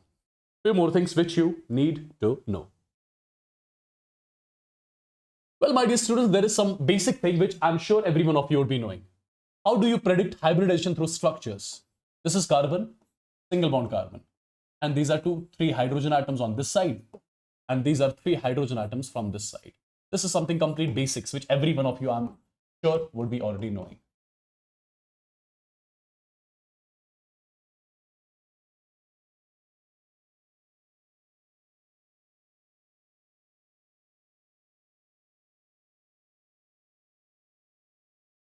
Perfect. If I ask you what is the hybridization of this particular carbon, check it. Use the steric number method again. Carbon has got 4 valence electrons, right? So 1, 2, 3, 4. It is utilizing all the 4. So 0 lone pair. How many sigma bonds it's forming? 1, 2, 3, 4. So it's forming 4 sigma bonds. No lone pair. steric number 4, hybridization sp3, right? Similarly, this carbon also will have hybridization sp3. Okay, tell me about this one. How many sigma it's forming? 1 is sigma, 2 sigma, 3 sigma. So 3 sigma it's forming. How many valence electron it's utilizing? 4. So all the 4 valence electrons are gone. Lone pair 0. Steric number 3 plus 0 comes out be 3. Hybridization has to be sp2. Similarly, this will be also sp2.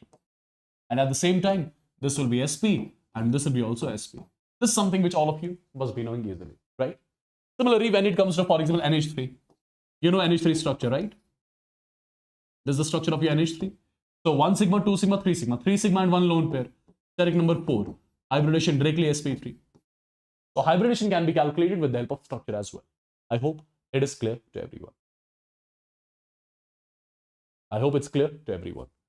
Now, dear students, one more example, one last example of hybridization, and then we'll be moving into VSEPR, valence shell electron pair repulsion theory. But before that, one last example, which is important. Let's exactly see how carbon dioxide gets formed. You already know the structure of carbon dioxide. I'm showing its formation through hybridization. Okay. Now, dear students, valence electrons with carbon are 4. Surrounding atoms are 2, therefore sigma bonds are 2. But carbon is attached to 2 divalent atoms, right? So carbon is forming 4 bonds. 4 bonds. So all the 4 valence electrons are utilized to form 4 bonds over here. So lone pair 0. Steric number 2 plus 0 is 2. Hybridization has to be sp. The geometry predicted through hybridization, that has to be linear. Point number 1. Point number 2. Look at the configuration of carbon. The ground state configuration is 2s2, 2p2. The ground state configuration is 2s2, 2p2. This is the ground state configuration of carbon. This is the ground state configuration of carbon. Now, what about the excited state of the carbon? So first of all, let me mention the ground state configuration of carbon. This is the ground state configuration of carbon. Let's write the excited state configuration of carbon. This is the excited state configuration of carbon, right? So this is the excited state. Perfect. Now, my dear students, which hybridization is involved over here? sp. If sp hybridization is involved, that means one of the s orbital and one of the p orbital, they have intermixed. Number of atomic orbitals intermixing is equal to number of hybrid orbitals formed. So 2 hybrid orbitals are being formed over here, right? 1 hybrid orbital, 1 more hybrid orbital. And apart from these 2 hybrid orbitals, there are 2 pure p orbitals as well. This is 1 p pure p orbital. This is 1 more pure p orbital. So sp hybrid orbital, sp hybrid orbital, pure p orbital, right? Perfect. Now, guys, understand. These two hybrid orbitals, they'll arrange themselves in such a way that there are minimum repulsions between them. So this is one of the hybrid orbital. This is one more hybrid orbital containing one electron. And apart from these 2 hybrid orbitals, we have got 2 pure p orbitals as well. So this is 1 pure p orbital of carbon containing 1 electron, right? And at the same time, this is 1 more p orbital of carbon containing 1 more electron. Perfect. So this is the carbon which I'm showing over. sp, pure p, pure p. Perfect. Now, when you talk about oxygen, since carbon is forming bonds with oxygen atoms, right? What about the configuration of oxygen? It is 2s2, 2p4.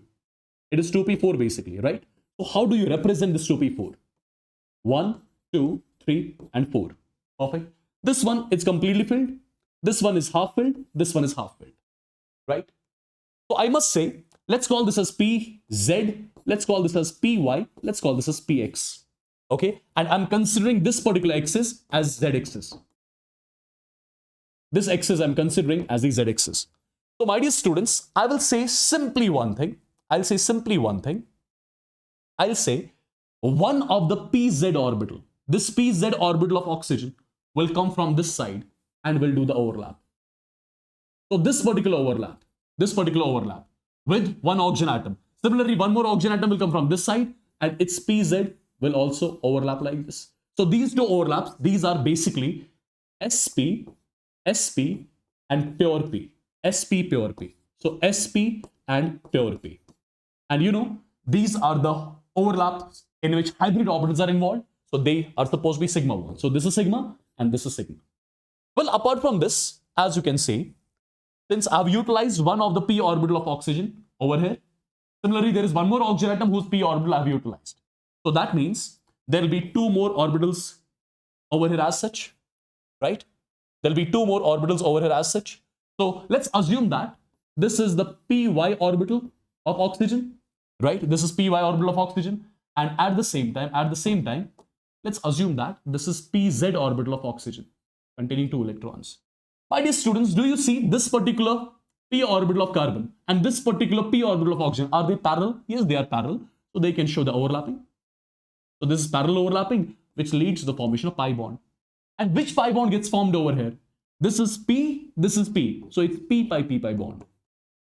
So it's basically P pi bond which got formed on one side.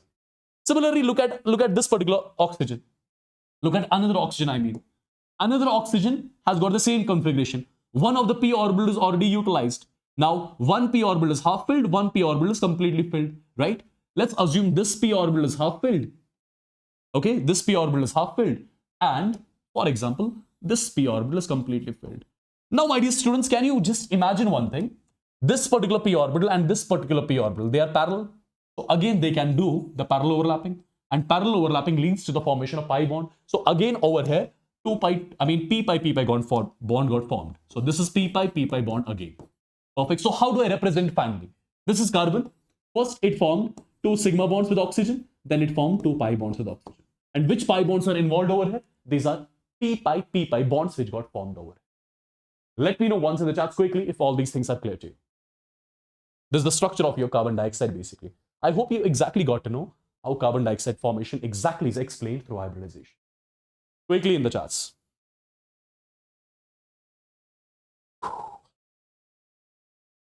Quickly in the chats, everyone. Yes or no?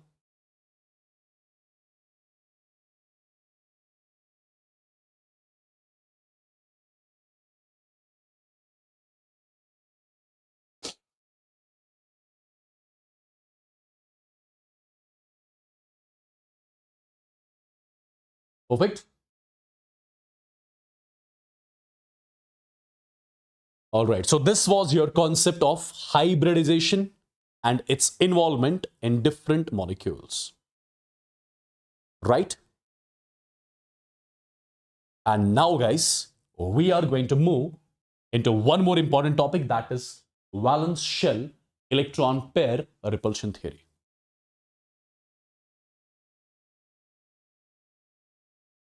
After this topic, I can give you the break. After this particular topic, right? First, this has to be complete. Valence shell electron pair, valence shell electron pair repulsion theory. Valence shell electron pair repulsion theory.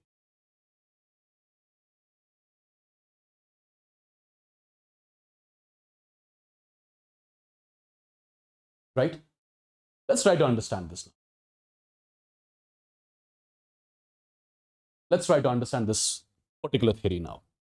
My dear students, few points which you have to remember. Few important crux over. Then we'll see its application. Application is important actually, right? So important things, postulates you have to remember. Then you should be able to apply those postulates in the example. Then only you can say your concepts have got cleared. So valence shell electron pair repulsion theory. Dear students, this valence shell electron pair repulsion theory, it gives the idea about the actual shape of the molecule. It gives the idea about the actual shape of the molecule. How exactly? You'll get the idea in some time. Just wait for that. It gives the idea about the actual shape of the molecule. Point number one, which you'll remember right now. Point number two. For example, if I talk about NH3, this is the structure of NH3. If you talk about nitrogen, nitrogen has got 5 valence electrons. This is 1, 2, 3, 4, 5. Perfect. Right? My dear students, those electrons of nitrogen which have participated in the bonding, those electrons of nitrogen which have participated in the bonding, those are called as bonding electrons. Those are called as bonding electrons. And those electrons which are from the valence shell, but are not participating in the bonding, those are called as non-bonding electrons. Those are called as non-bonding electrons. Okay. So basically, over here, nitrogen, it has got bonding electrons as well as non-bonding. Right? My dear students, do remember, a molecule tries to acquire that shape. Molecule tries to acquire that shape in which repulsions between valence shell electron pairs, are minimized. These bonding electrons as well as non-bonding electrons, these are called as valence shell electrons. Bonding plus non-bonding, valence shell electrons, right? So basically, a molecule tries to acquire that shape in which the repulsions between these bonding and non-bonding electrons, they should be minimized.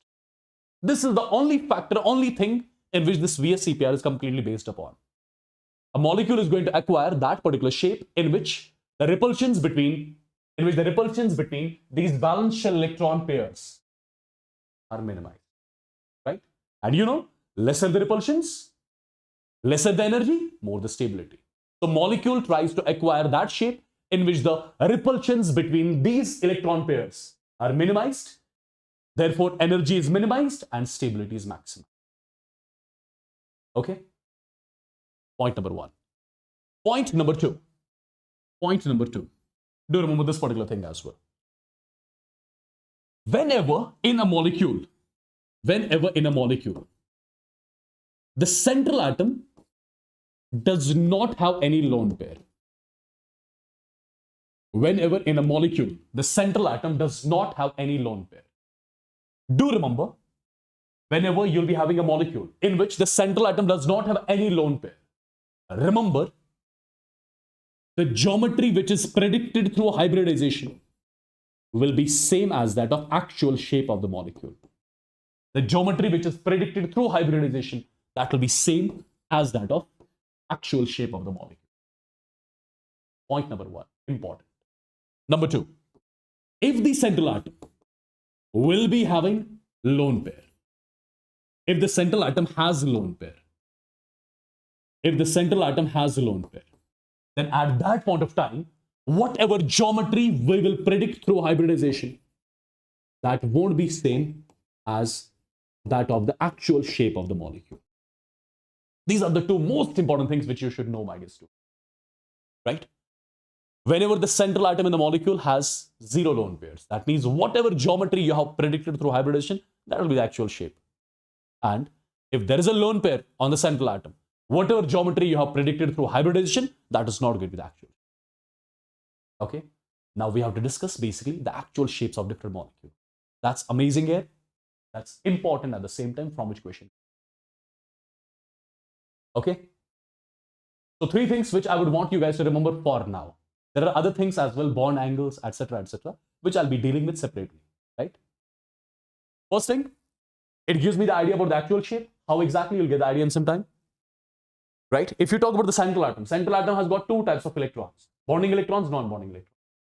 Yeah, perfect. Bonding electrons are the ones which belong to the valence shell and participate in the bonding. Non-bonding, they do not participate. Now, between these bonding and non-bonding, there will be repulsions because eventually, finally, they are electrons only, right? Like charges repel, you know. Perfect.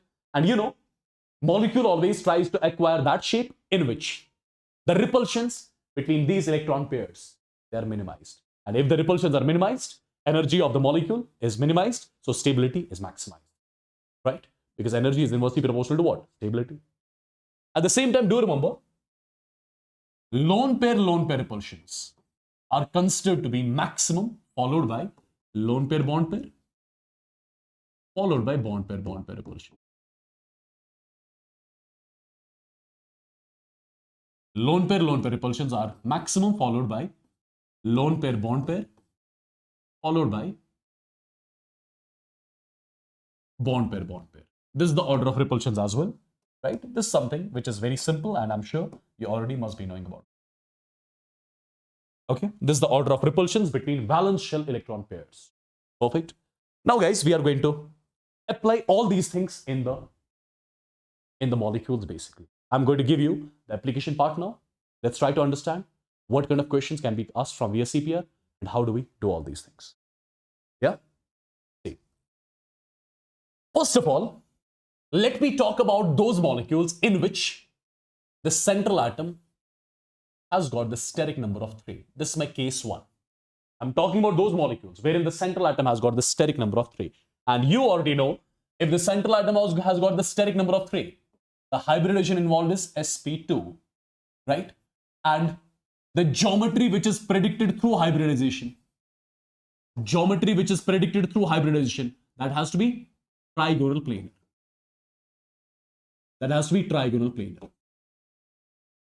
Right? So this is our first case over here. Mention it as case number 1. I'm going to talk about those molecules which have got steric number 3. Right?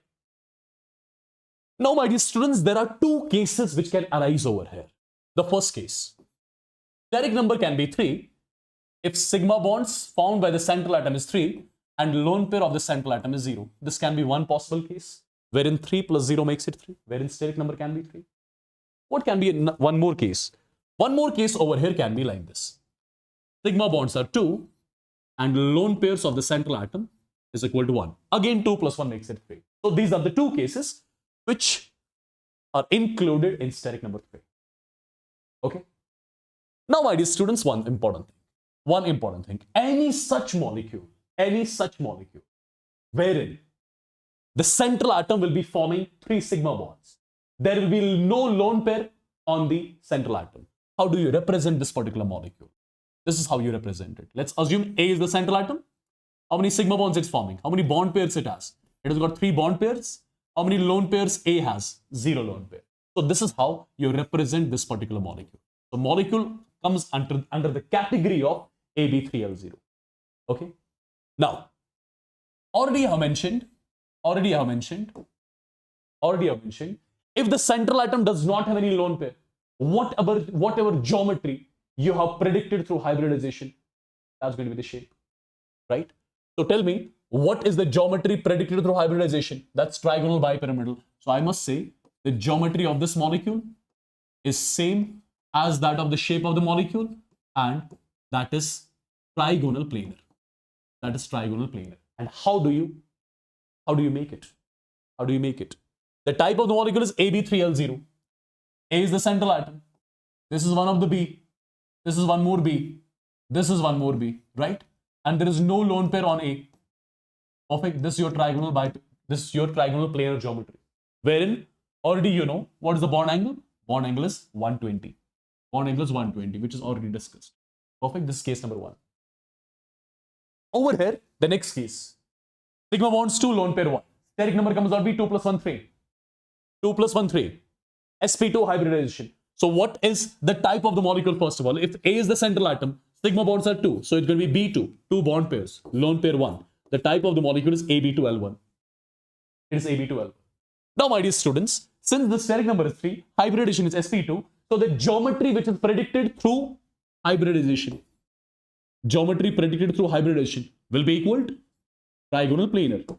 But what about shape? Right now, shape will be different. The actual shape of the molecule will be different because the central atom has got the lone pair.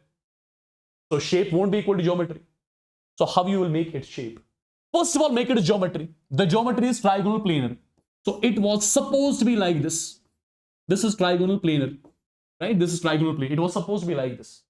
But over here, there are 3 sigma bonds. But right now, I just need 2 sigma bonds and 1 lone pair. So just remove one of the sigma bond. Instead of that, put a lone pair. Perfect. Now, if you want to comment on the actual shape, just hide this lone pair. How does it look like now? Hide this lone pair. How does it look like now? It looks like bent. So the shape of the molecule is bent over here. It is bent shaped. It is V-shaped.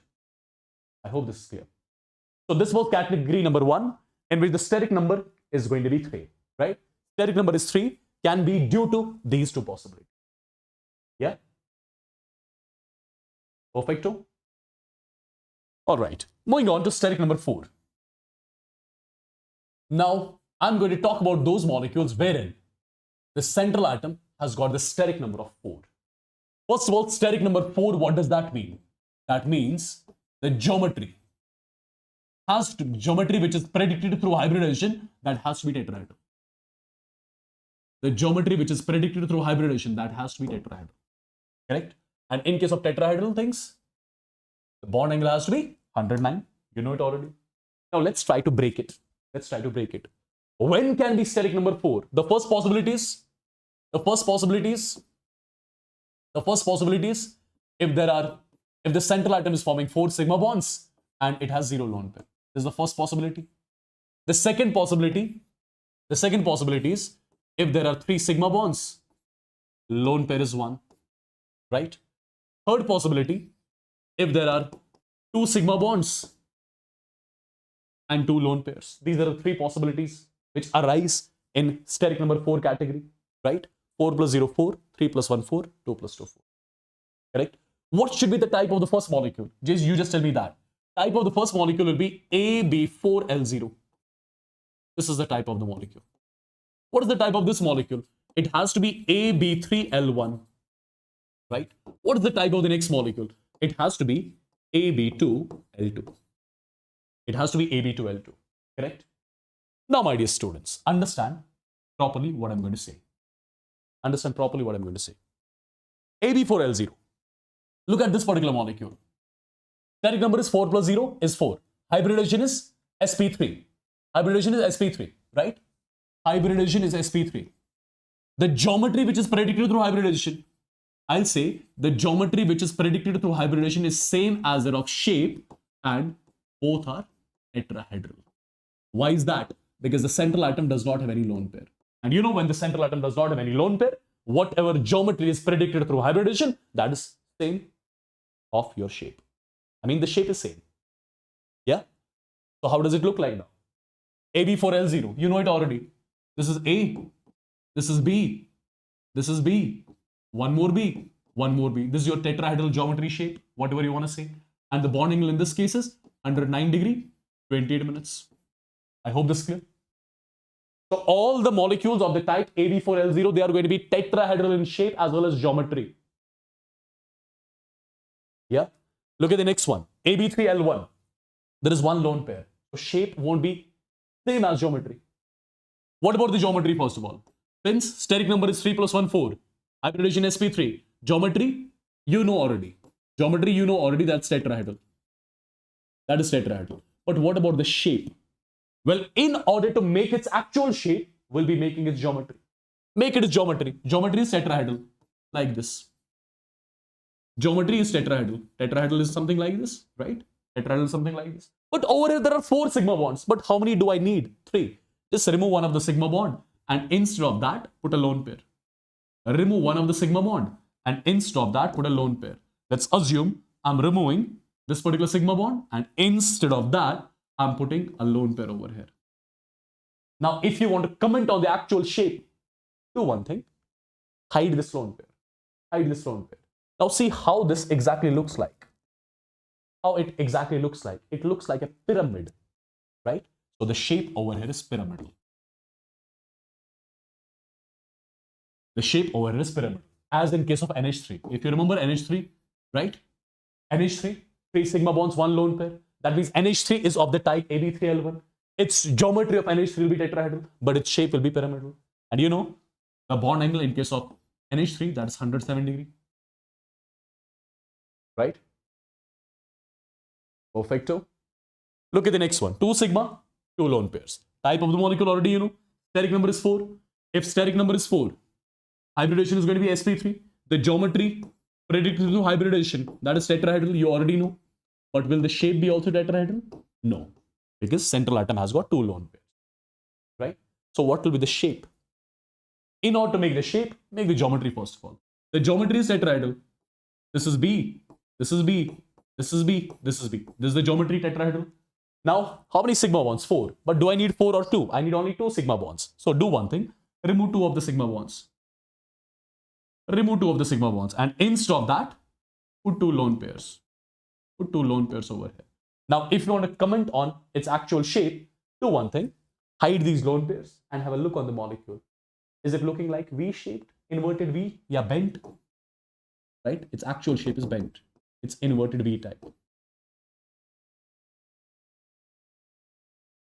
Perfect? Clear? So this was the steric number 4 category. Now comes your steric number 5 category.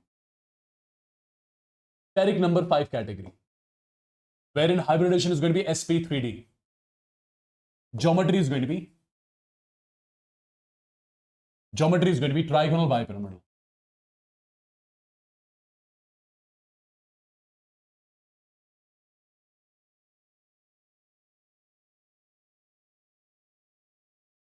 Geometry is going to be trigonal bipyramidal. Geometry is going to be trigonal bipyramidal. Now guys, let's exactly see what all cases arise in this particular geometry, that is sp3d. Case number 1. When can be steric number 5? First possibility, if sigma bonds are 5, lone pair on the central atom is 0. This is the first possibility. Second possibility, if the sigma bonds are 4, lone pair on the central atom is 1. Third possibility, if sigma bonds are 3, lone pairs are 2. Fourth possibility, if sigma bonds are 2 and lone pairs are 3. These are the possibilities wherein the steric number followed by the central atom will be 5. Right? Now, dear students, in the first case, sigma are 5, lone pairs are 0. So first tell me the type of the molecule. Isn't it going to be AB5L0? Absolutely, it's going to be AB5L0. A is the central atom, 5 bond pairs, 0 lone pair on the central atom. Now, the central atom does not have any lone pair. That means whatever geometry is predicted through hybridization, and geometry predicted through hybridization, you already know, right? Whatever geometry is predicted through hybridization, that's going to be the shape of the molecule. And it's going to be trigonal bipyramidal. Clear? How do we show it? It's AB5L0. This is A. This is B. One more B. One more B. Right? These are present at the equatorial positions. Already we have discussed this. Right? And this is one more B at the axial position. One more B at the axial position. So this is your trigonal bipyramidal geometry and shape of the molecule of the type AB5L0. Yeah? Right? Sanjay, always sigma bond is formed first, followed by pi bond. Now, you are saying, can sigma bonds be 0? There is one example wherein sigma bonds are 0. That is C2 molecule, which I'll teach you in molecular orbital theory. In molecular orbital theory, between 2 carbon atoms, 2 bonds are formed. Bond order is 2. Okay? And both the bonds are pi bonds. There is no sigma bond in that. That's something which I'll tell you.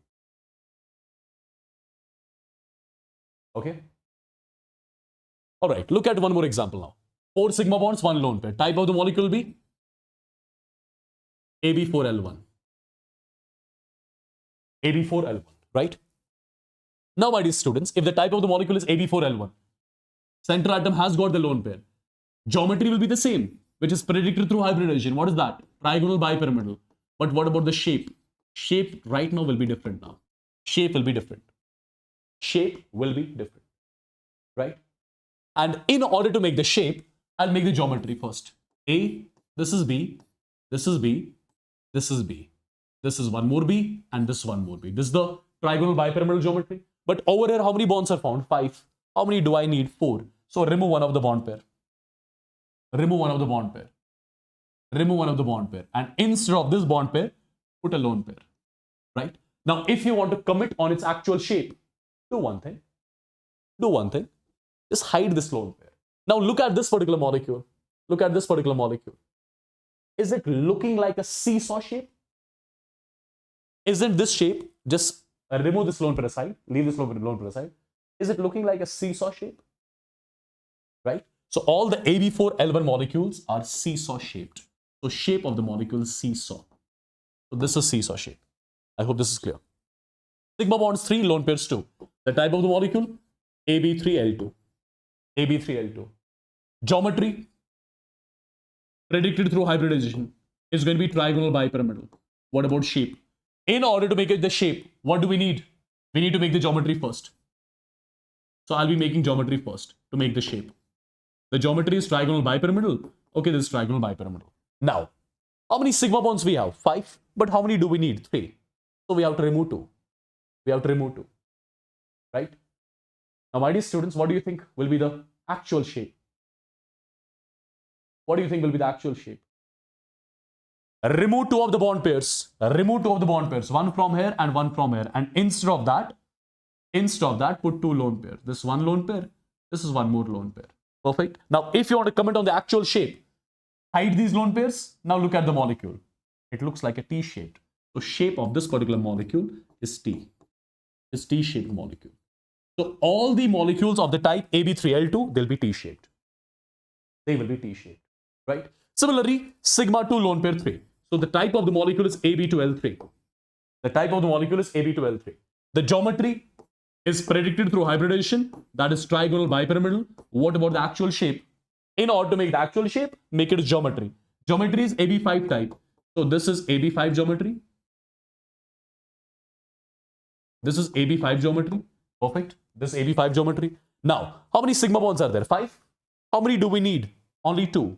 So remove 3 sigma bonds here. Remove 3 sigma bonds over here. Okay. Remove 3 sigma bonds. One here, and one here. I've removed 3 sigma bonds. And instead of these sigma bonds, I've placed 3 lone pairs. Now, what is the shape of this particular molecule? So hide these 3 lone pairs. Look at it now. It is linear. When you hide the molecules, when you hide the lone pairs, the shape of the molecule looks linear. This is the actual shape of the molecule. So this is the case wherein the steric number is 5. Yeah? Perfect. Now similarly, you have got steric number 6. Similarly, you have got steric number 6. This one more category, steric number 6. Steric number 6 means hybridization is sp3d2. The geometry which is predicted through hybridization, that is octahedral. That is octahedral. Geometry predicted through hybridization is octahedral. Okay, now understand. What all cases arise over here? First possibility is there can be 6 sigma bonds and 0 lone pair on the central atom. This is one possibility, right? 5 sigma bonds, 1 lone pair on the central atom. Steric number again 6. 4 sigma bonds, 2 lone pairs on the central atom. Again 6, right? Again 6. Now let's exactly see the shape of different molecules. So first of all, the first type of the molecule is going to be AB6L0. The type of the molecule over here is going to be AB5L1. The type of the molecule over here is going to be AB4L2. Perfect.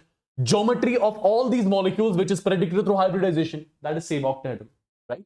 So first of all, the geometry of this particular molecule which is predicted through hybridization is same as that of shape, right? Both the things are same because the central atom does not have any lone pair. So geometry, shape, same. What is it? It's going to be octahedral. It's going to be octahedral. Perfect. And how does it look like? This is A. This is B. This is one more B. One more B, one more B. All these 5 atoms over here, they are present in one plane. They are present in one plane, and perpendicular to it, there is one. Perpendicular to it, there is one more.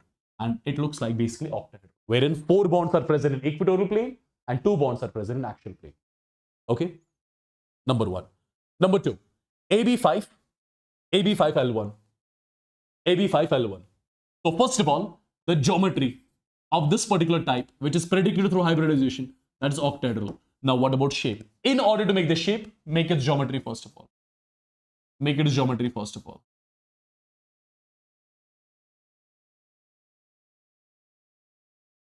This is 1B, this is 1B. This is the geometry which is predicted through hybridization. But over here, if you have a look, there are 6 bonds. But how many do I need? 5. So remove 1. So remove 1. Let's remove this one. And instead of it, put a lone pair. Instead of it, put a lone pair. When you want to talk about its actual shape, just hide this lone pair. When you hide this lone pair, how does it look like? It looks like a square and the pyramid at the top.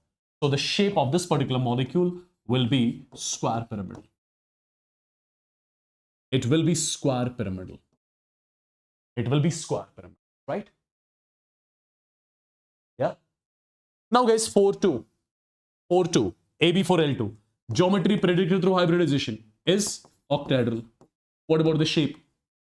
First of all, it's AB4L2. So first thing, in order to talk about its actual shape, exact shape, what I'll be doing? I'll be making its geometry.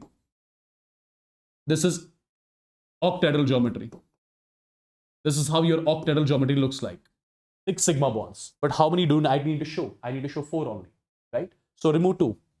Remove 2. One from here, for example, one from here. Perfect. And instead of them, put 2 lone pairs. Put 2 lone pairs. Now you tell me, what is the shape of this molecule? Just hide the 2 lone pairs.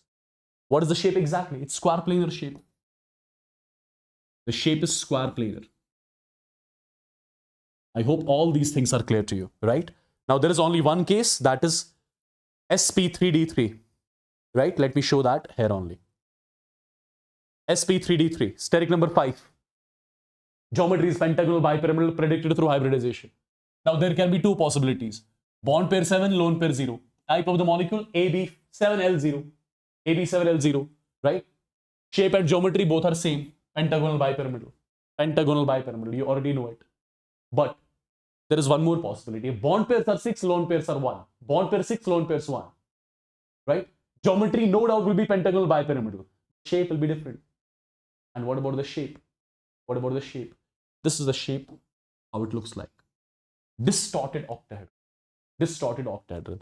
Look at this particular bond, this one, and this one. Right? They are present in one plane. They are present in one plane. This is above the plane. This is below the plane. Right? And there is a lone pair here. The lone pair, where is it? See, this is the equatorial plane wherein you have got xenon, including xenon, you have got 4 bonds, right? This is axial bond, this axial bond. Over here will be somewhere lone pair. Over here. The lone pair is not present on the equatorial plane. It is present somewhere here. I hope you're able to visualize it. Let me again tell you. This is xenon, right? Fluorine, this fluorine, this fluorine, this fluorine. They are present in the same plane. One is above the plane, one is below the plane. And right here somewhere, there will be a lone pair. Right? So this lone pair is not present in the equatorial plane. Right? And this particular shape is something which you call as distorted octahedral. It is what you call as distorted octahedral. So let me exactly see what were concepts I told you till now. Let me see if you can utilize these concepts in the questions or not. Tell me everything about these molecules. Everything means everything. Can you do that? We can do it.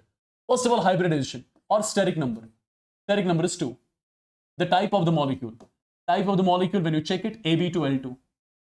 Right? Geometry predicted through hybridization. That is tetrahedral because steric number is 4. Sorry. Tetrahedral. It is linear.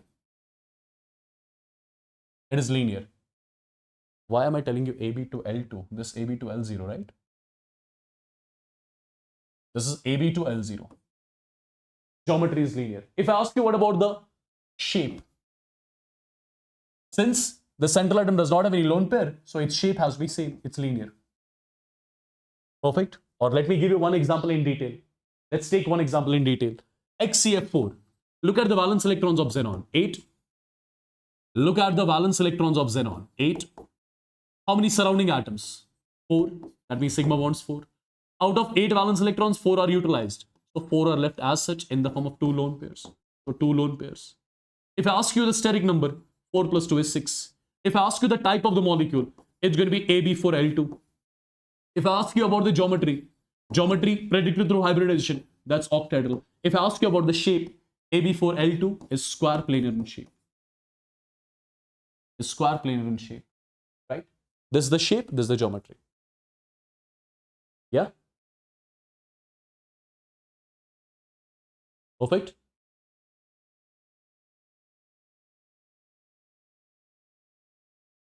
Nowadays, students talk about I3 negative. Talk about I3 negative. This is one common example which is asked in many examinations. I3 negative. How do you write this I3 negative? It is I2 negative basically. This is how you mention it. Nowadays, students, this iodine is a central atom. So how many valence electrons it has? 7. There is a negative charge. So 7 plus 1 makes it 8. How many surrounding atoms? 2. Number of surrounding atoms is equal to number of sigma bonds. So 2 sigma bonds. So out of 8, 2 are used. So 6 will be left as such in the form of 3 lone pairs. So there are 3 lone pairs. Steric number 3 plus 2, 5. The type of the molecule is going to be AB to L3. It's going to be AB to L3. Geometry predicted through hybridization, that is trigonal bipyramid, right? What about the shape? What about the shape? AB2L3 type.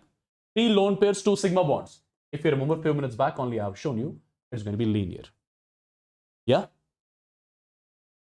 Perfect? Absolutely done. Right, people?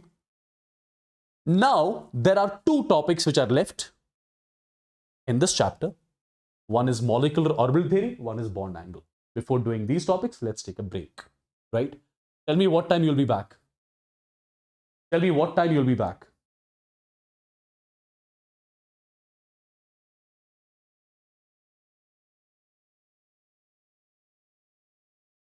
Tell me quickly what time you all will be back.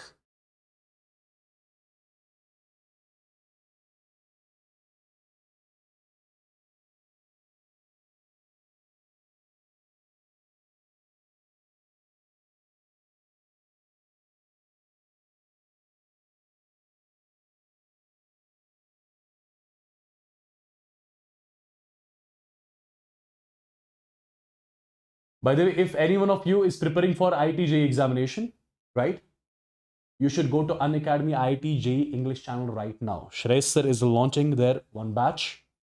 The way we launched NEET Avengers batch, right? In the similar way, JEE Energized batch is being launched today.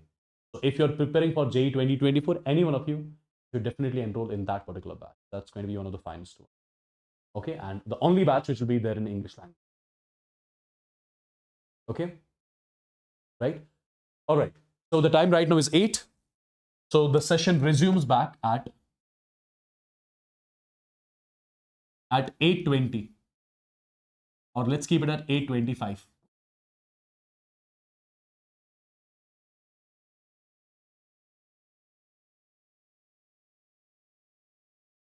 So the session is going to resume at 8:25 sharp.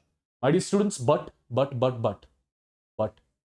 do not miss these particular 2 topics. These are the most important ones here, and you cannot understand these topics from the books, right? And let me tell you one more thing: the JEE batch, which is being launched today, I am also going to be the part of the batch. I'll be personally taking care of your chemistry in that JEE batch. Okay. All right. I'll be giving you its more details in some time, right? I'll see you all exactly at 8:25.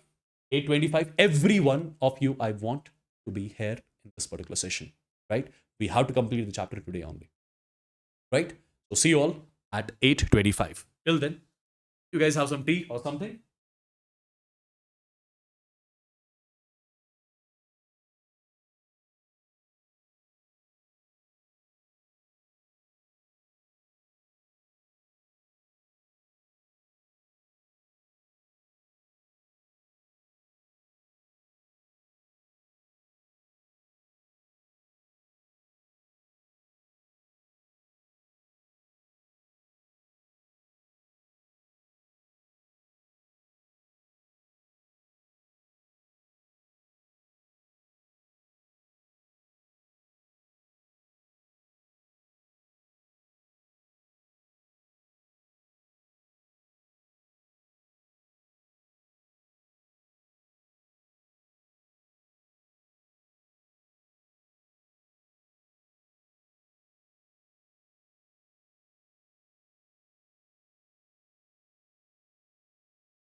Are we all back?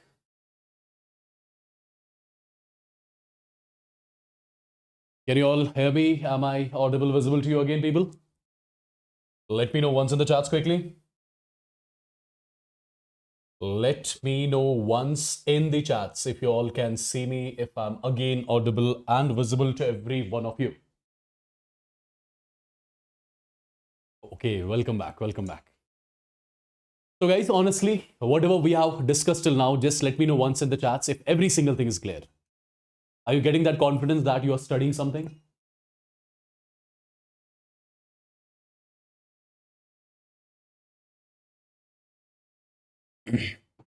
I would want everyone to let me know once in the chats quickly. Yeah? Quickly, let me know in the chats. Everyone. Now is the time for the most important topic of the chapter. That is molecular orbital theory, right? I hope all the concepts which I have given you till now from the chapter chemical bonding, I hope all the concepts are absolutely damn clear to you. Yeah?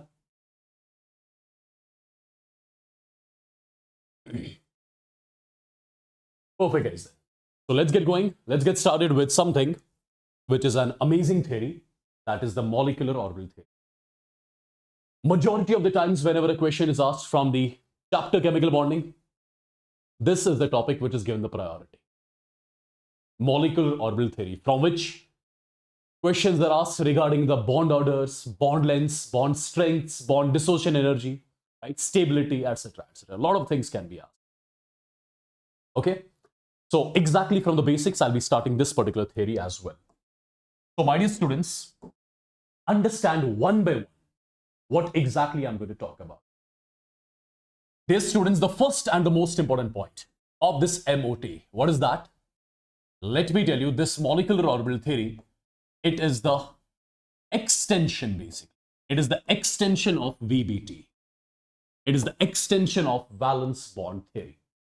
Point number one. It is the extension of VBT. Point number two. As per this molecular orbital theory is concerned, the atomic orbitals of the bonding atoms, right? The atomic orbitals of the bonding atoms, they are going to combine.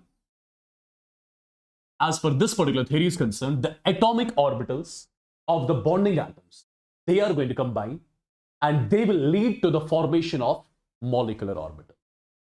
So atomic orbitals of the bonding atoms, they combine to form what? To form molecular orbital. This is one more important point. My dear students, first of all, I'm going to write the same statement. As I told you, atomic orbitals of the bonding atoms.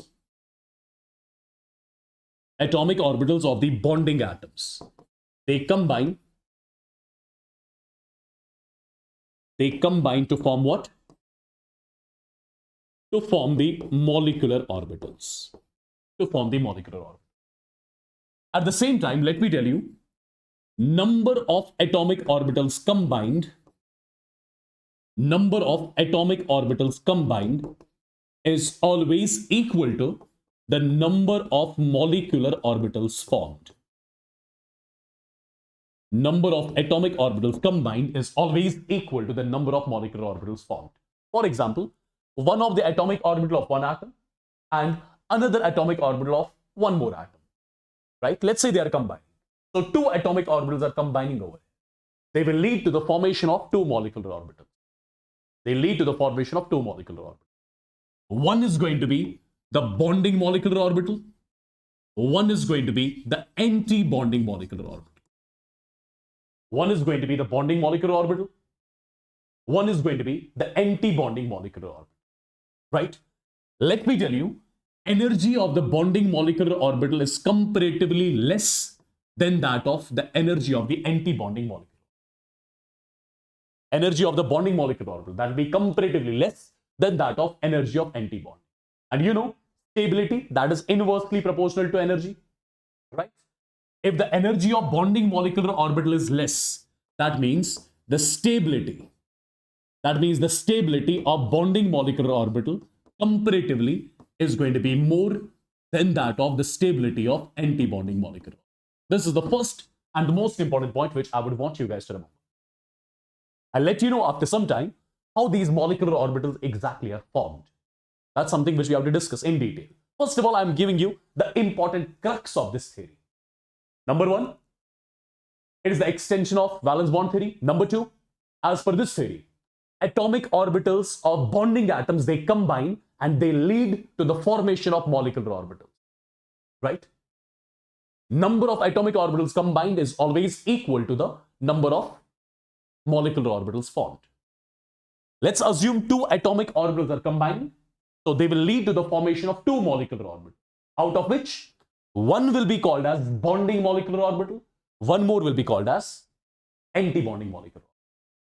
Energy of bonding molecular orbital is less as compared to energy of anti-bonding. And lesser the energy, more the stability. So stability of bonding molecular orbital will be definitely greater than that of stability of anti-bonding molecular orbital, right? Let me give you one example. One simple example I'm going to give you. Okay. For example, let's say this is the s orbital of one atom. Let's say this is the s orbital of one atom. Perfect. Let's say this is 1s.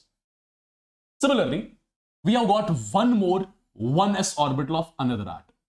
So these two atoms I'm taking into consideration. This is one of the atomic orbital of one atom. This is one more atomic orbital of one more atom. Perfect. Now, my dear students, as per molecular orbital theory is concerned, these atomic orbitals, they will combine. They will lead to the formation of molecular orbitals, out of which one will be bonding molecular orbital, one will be anti-bonding molecular orbital. Perfect. Now, my dear students, imagine and remember, in VBT, have we discussed that when s orbital of one atom and s orbital of another atom, how do they overlap? Do they overlap actually or parallelly? Two s orbitals, they do head-on overlap. They do axial overlap, due to which bond gets formed? Sigma bond gets formed. So this is your s, this is your s. Perfect. So these two s orbitals are combining. They lead to the formation of two molecular orbitals. One will be bonding, one will be anti-bonding. The bonding over here, it will be represented by sigma 1s. And anti-bonding over here, it will be represented by sigma star 1s. Okay? And if I ask you, which molecular orbital is more stable among the two? You will say sigma 1s is comparatively more stable than that of sigma star 1. Reason being, the energy of this sigma 1s will be less than that of energy of sigma star. Now you must be thinking, why is it so? Why energy of sigma 1s is less than that of sigma star 1s, right? All these things we'll be discussing now in detail. Okay, first tell me whether whatever points I've discussed till now, all these points are clear or not. Yes or no in the chats, everyone. Then only I'll show you exactly what happens, how these molecular orbitals are formed. Quickly in the chats, yes or no? Yes or no? Quickly in the chats, every one of you. Right? Okay. Before talking about how these molecular orbitals exactly are formed, let me tell you one more thing. Since as I told you, atomic orbitals of the bonding atoms, they combine to form molecular orbitals. Once molecular orbitals are formed, which can be of this type, sigma 1s, sigma star 1s, right?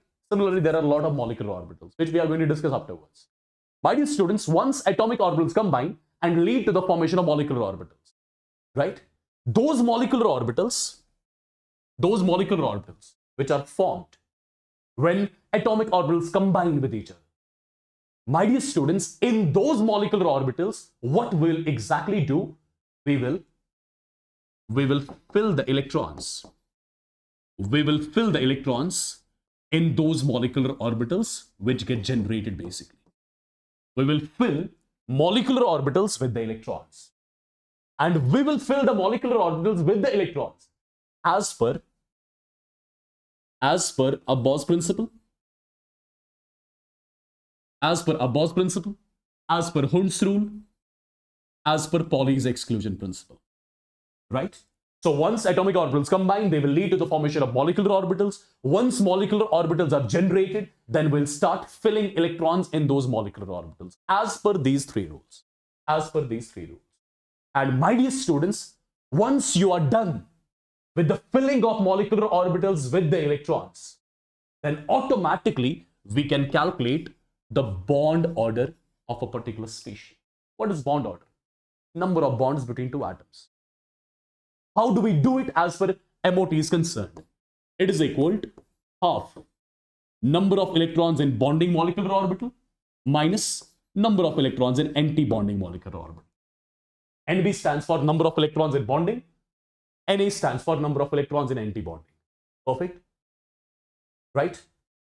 We have to talk about this particular relation in detail, but after. Okay? One more thing. Let me tell you, if the bond order of a molecule, if it comes out to be less or equal to 0, what does that mean? That means the molecule does not exist. That means the molecule does not exist. Bond order gives us the idea about the number of bonds between two atoms, basically. So if the bond order is less or equal to 0, that means molecule does not exist at all. My dear students, if the bond order comes out to be 1, that means there is a single bond between two atoms. There is a single bond between two atoms. Similarly, if the bond order comes out to be 2, that means there is a double bond between two atoms. And in the similar way, if the bond order comes out to be 3, that means there is a triple bond between two atoms. There is a triple bond between two atoms, right? And you must be knowing, more the bonds between two atoms, stronger is the attraction. Stronger is the attraction. Stronger the attraction, that means more is the stability, right? More is the bond dissociation energy. More bond dissociation energy, more stability, more attraction. That means the atoms will be close. Lesser will be the bond length. So do remember one important result. Bond order, it is directly proportional to bond strength. Because more the bonds, more the bond strength. Bond strength, it is directly proportional to bond dissociation energy, which is inversely proportional to bond length. Any question can be asked out of this particular relation. Sometimes the question is asked on bond order, sometimes on bond dissociation energy, sometimes on bond length, right? You would have seen all those things. And we'll see its application in detail in some time. Apart from that, do remember a few more things. Since I told you atomic orbitals, they are going to combine. They lead to the formation of molecular orbital. And then these molecular orbitals are to be filled with electrons, right? Do remember, more the electrons present in anti-bonding molecular orbitals. More the electrons present in anti-bonding molecular orbitals, lesser is going to be the stability of the molecule. Lesser is going to be the stability of the molecule. And similarly, lesser the electrons, or let me write it like this. More the electrons present in bonding molecular orbital, more is going to be the stability. More is going to be the stability. And this particular rule, when we are going to follow it, we'll follow it in those species which have got same bond order. There will be some species which will be having same bond order, right? How do we compare the stability of those species which have got same bond order? This is the rule which we'll be following. So those species which will be having same bond order, how we will compare their stability. My dear students, this is something which you need to remember. More the electrons in anti-bonding, lesser the stability. More the electrons in bonding, more the stability. I hope this point is also clear.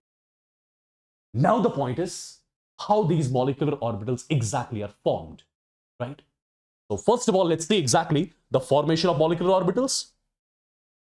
Let's see exactly the formation of molecular orbitals, and then my dear students, we'll see how this bond order, etc. is calculated. Okay, just give me a second.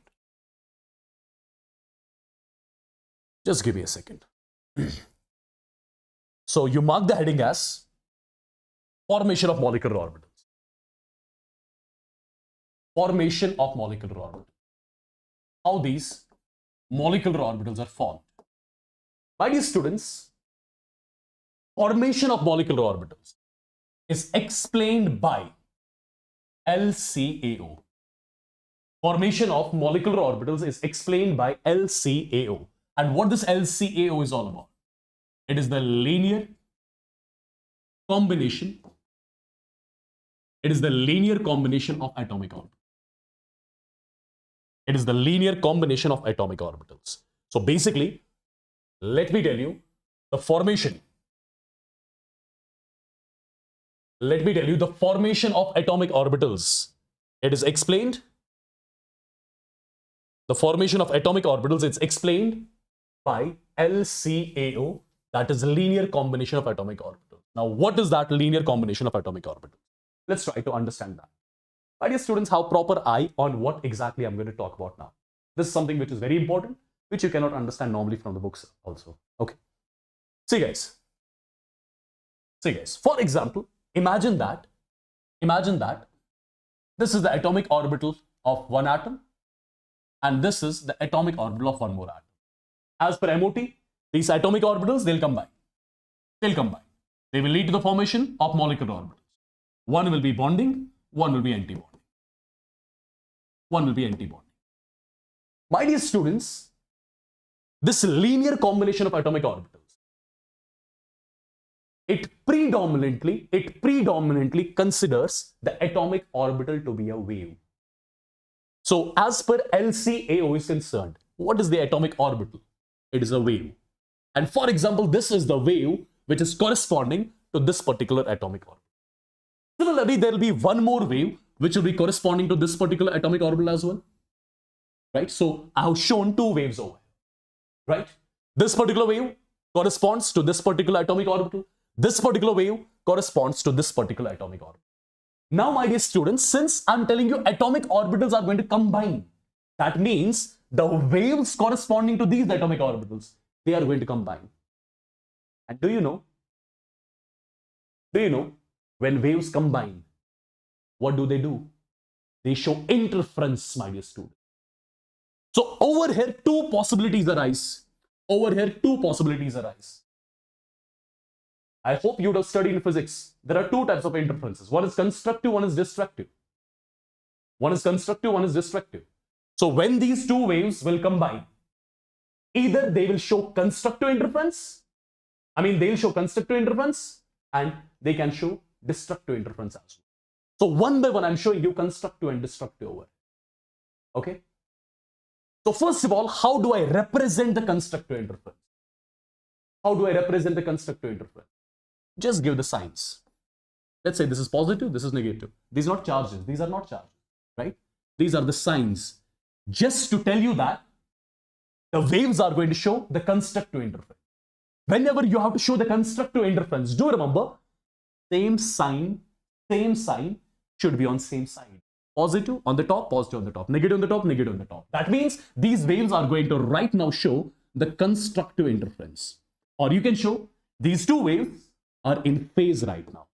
When the waves are in phase, then only they show what? Then only they show constructive interference. And let me tell you one thing. Due to constructive interference, let me tell you, bonding molecular orbital is always formed. So basically, over here, there will be constructive interference. And due to constructive interference, the resulting wave which I'll get, its amplitude will be maximum. So this resulting wave, it corresponds to what? It corresponds to that molecular orbital which is formed due to constructive interference. And which molecular orbital is formed due to constructive interference? It is the bonding molecular orbital. So do remember, when two waves are in phase, they'll show constructive interference, right? Due to which amplitude of the resulting wave is maximized. And which molecular orbital is formed? It is the bonding molecular orbital which gets formed. Okay. Now, for example, the two waves are going to show the destructive interference. How exactly you are going to show destructive interference? How you are going to show that? Let's say this is positive, this is negative.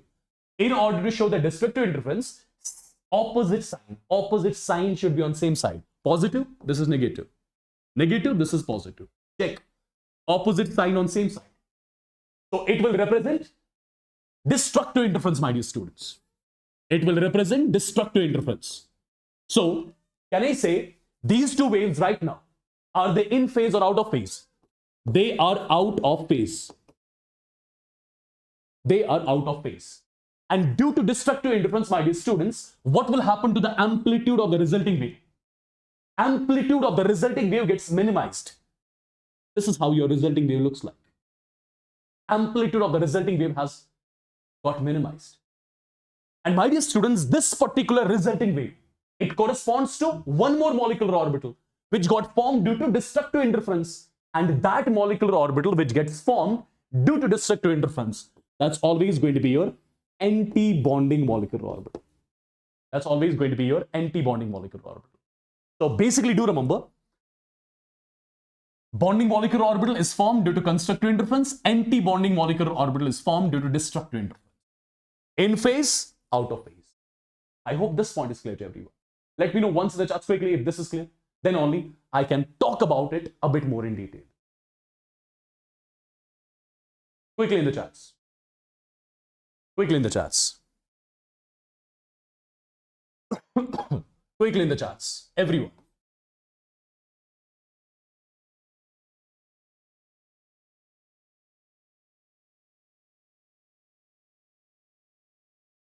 Quickly.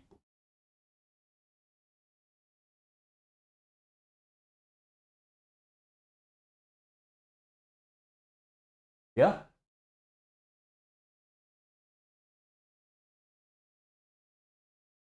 Now guys, understand what I'm going to tell you now. Now it's going to be important. As I told you, due to constructive interference, molecular orbital. Which molecular orbital? Bonding molecular orbital is formed. Right? And I told you its energy is minimum and stability is maximum. Now why is that? Why energy of bonding molecular orbital is minimum, stability is maximum? There is a logic for that. Right? So first of all, this BMO is formed due to constructive interference. So let me show the constructive interference over here. Let's say this is the wave which corresponds to this particular atomic orbital, right? Let's assume its amplitude is represented by psi A. Psi A represents the amplitude of this wave over here. Similarly, we have got one more wave corresponding to one more atomic orbital, right? And I'm assuming that amplitude of this particular wave is psi B. Perfect. Now let me give you the signs. I need to show the constructive interference. This is positive, this is negative. So this has to be positive, this is negative. So which interference is happening between the waves? It's constructive interference, right? And due to constructive interference, which kind of molecular orbital is formed? Bonding molecular orbital. And due to constructive interference, what happens? Due to constructive interference or in phase interference, this is the resulting wave which got generated, right? Whose amplitude is maximum. If I ask you, what is the amplitude of the resulting wave? You will say it is psi A plus psi B. This is the amplitude of the resulting wave. Okay? And this resulting wave, it corresponds to bonding molecular orbital. Now guys, tell me one thing. If I take square of this, psi A square, what kind of information psi square gives us? What kind of information psi square gives us? Psi square gives us the idea about the probability of finding the electron. This psi square, it gives me the idea about the probability of finding the electron around the nucleus in the atomic orbital A. Psi B square, probability of finding the electron around the nucleus in the atomic orbital B. Right? Or in short, psi A square, it gives you basically the electron density around the nucleus. It gives you the idea about the electron density around the nucleus of the atomic orbital of atom A. Right? Psi B square, it gives me the idea about the electron density around the nucleus of the atomic orbital of atom B, for example. Okay? So psi square gives me the probability of finding the electron. Now you tell me. The electron density around the nucleus of A is psi A square. The electron density around the nucleus of B is psi B square. Right? Perfect. What should be the electron density around the nuclei? Around the nuclei in this molecular orbital. Imagine it like this. The probability of finding the electron in atomic orbital first, it is psi A square. The probability of finding the electron around the nucleus in atomic orbital B, it is psi B square. So now these two atomic orbitals are combining, right? They are forming the molecular orbital. What should be the probability of finding the electron in the molecular orbital? If it was psi square, it was psi b square. It should be psi a square plus psi b square. It should be psi a square plus psi b square. But my dear students, if you take square of this amplitude, it becomes psi a square plus psi b square plus 2 times psi a psi b.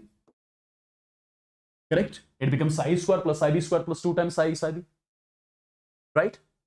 Normal addition I'm doing. Correct? The probability of finding the electron in atomic orbital first was supposed to be psi square. In atomic orbital second was supposed to be psi b square. Now these atomic orbitals are showing interference. They are combining. They lead to the formation of resulting wave, which corresponds to bonding molecular orbital, which corresponds to molecular orbital. Now what should be normally the probability of finding the electron in the molecular orbital? It should be psi square plus psi b square. But over here, do you see that it is not psi square plus psi b square. It is psi square plus psi b square plus 2 times psi a psi b. So has the electron density in the molecular orbital between the nuclei increased or decreased? You tell me. It was supposed to be psi square plus psi b square, but it's coming out to be 2. It's coming out to be psi square plus psi b square plus 2 times psi a psi b. As the electron density. As the electron density in the molecular orbital increased or decreased? It has increased. By how much of amount? By this much of amount.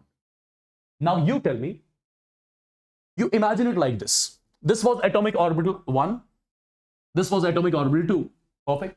Now they were showing the constructor interference. This was, for example, the nucleus. This was, for example, the nucleus of this. Right? Now, my dear students, I'm telling you, when they show the constructor interference, the molecular orbital which we get in that molecular orbital, electron density is increased. By how much of amount? By this much of amount. How do I show it? Imagine as if, see, this is the electron cloud basically. This is the electron cloud. Imagine as if this part of the electron cloud will shift this side. Imagine as if, just to remember, this part of electron cloud has shifted this side. What will happen due to that? Due to that, the shape of the resulting molecular orbital will be like this. Due to that, the shape of the resulting molecular orbital will be like this. This is the nucleus. So let's say this is the nucleus. This one more nucleus, for example. Let's say this one more nucleus. Right? Now understand, in between, as the electron density increased or decreased, electron density in between has increased. Electron density in between has increased. By how much amount? By 2 times psi a psi b amount. Now, my dear students, if electron density in between the nuclei has increased, what will happen to the repulsion between the nuclei? Repulsion between the nuclei will decrease. And if repulsion decreases, what does that mean? Energy of the system would have decreased and stability would have increased. Perfect. So due to constructive interference, we get a molecular orbital in which the electron density between the nuclei that gets increased, due to which energy of the system that gets decreased, due to which the stability over here of this molecular orbital that gets increased. Hope you got to know how come the energy of your bonding molecular orbital is less and stability is more. Quickly in the chat. Quickly in the chats, everyone. Quickly in the chats, everyone. Yeah? Right? Now let's see exactly. This was something in which I told you how this bonding molecular orbital is formed, why its energy is less and stability is more. Because the electron density, it gets increased, right? Due to which repulsions are decreased between the nuclei. And if repulsion decreases, that means energy of the system decreases, stability increases, right? Now, my dear students, there is one more type of interference, that is destructive interference. Let's assume these two atomic orbitals now are showing the destructive interference. They are showing now the destructive interference, out of phase interference. Out of phase interference, due to which anti-bonding molecular orbital gets formed, whose energy is comparatively more, stability is comparatively less, right? Why is that? Now you should be able to answer this question on your own. See, let's assume this is the wave corresponding to atomic orbital 1 and this is the wave corresponding to atomic orbital 2. I need to show destructive interference. In order to show destructive interference, opposite sign on same side. Opposite sign on same side. So it represents out of phase interference. It represents destructive interference, due to which the amplitude of the resulting wave, it gets minimized. So If the amplitude of the first wave was psi A, amplitude of the second wave was psi B. So what should be the amplitude of this wave? It has to be psi A minus psi B. It has to be psi A minus psi B, right? But psi itself, it does not have any significance. It is psi square which has significance, right? Psi square, probability of finding the electron in the atomic orbital, which I'm representing over here. Psi B square, probability of finding the electron in the atomic orbital, which I'm representing over here. So when these two atomic orbitals are combining, when they are showing the destructive interference, right? When they are showing the destructive interference, what will be the probability of finding the electron in the resulting wave? In the resulting wave, it should be psi A square plus psi B square. See, basically, psi A square, it is the probability of finding the electron. It is the electron density around the nucleus of the atom whose atomic orbital I'm mentioning over here, right?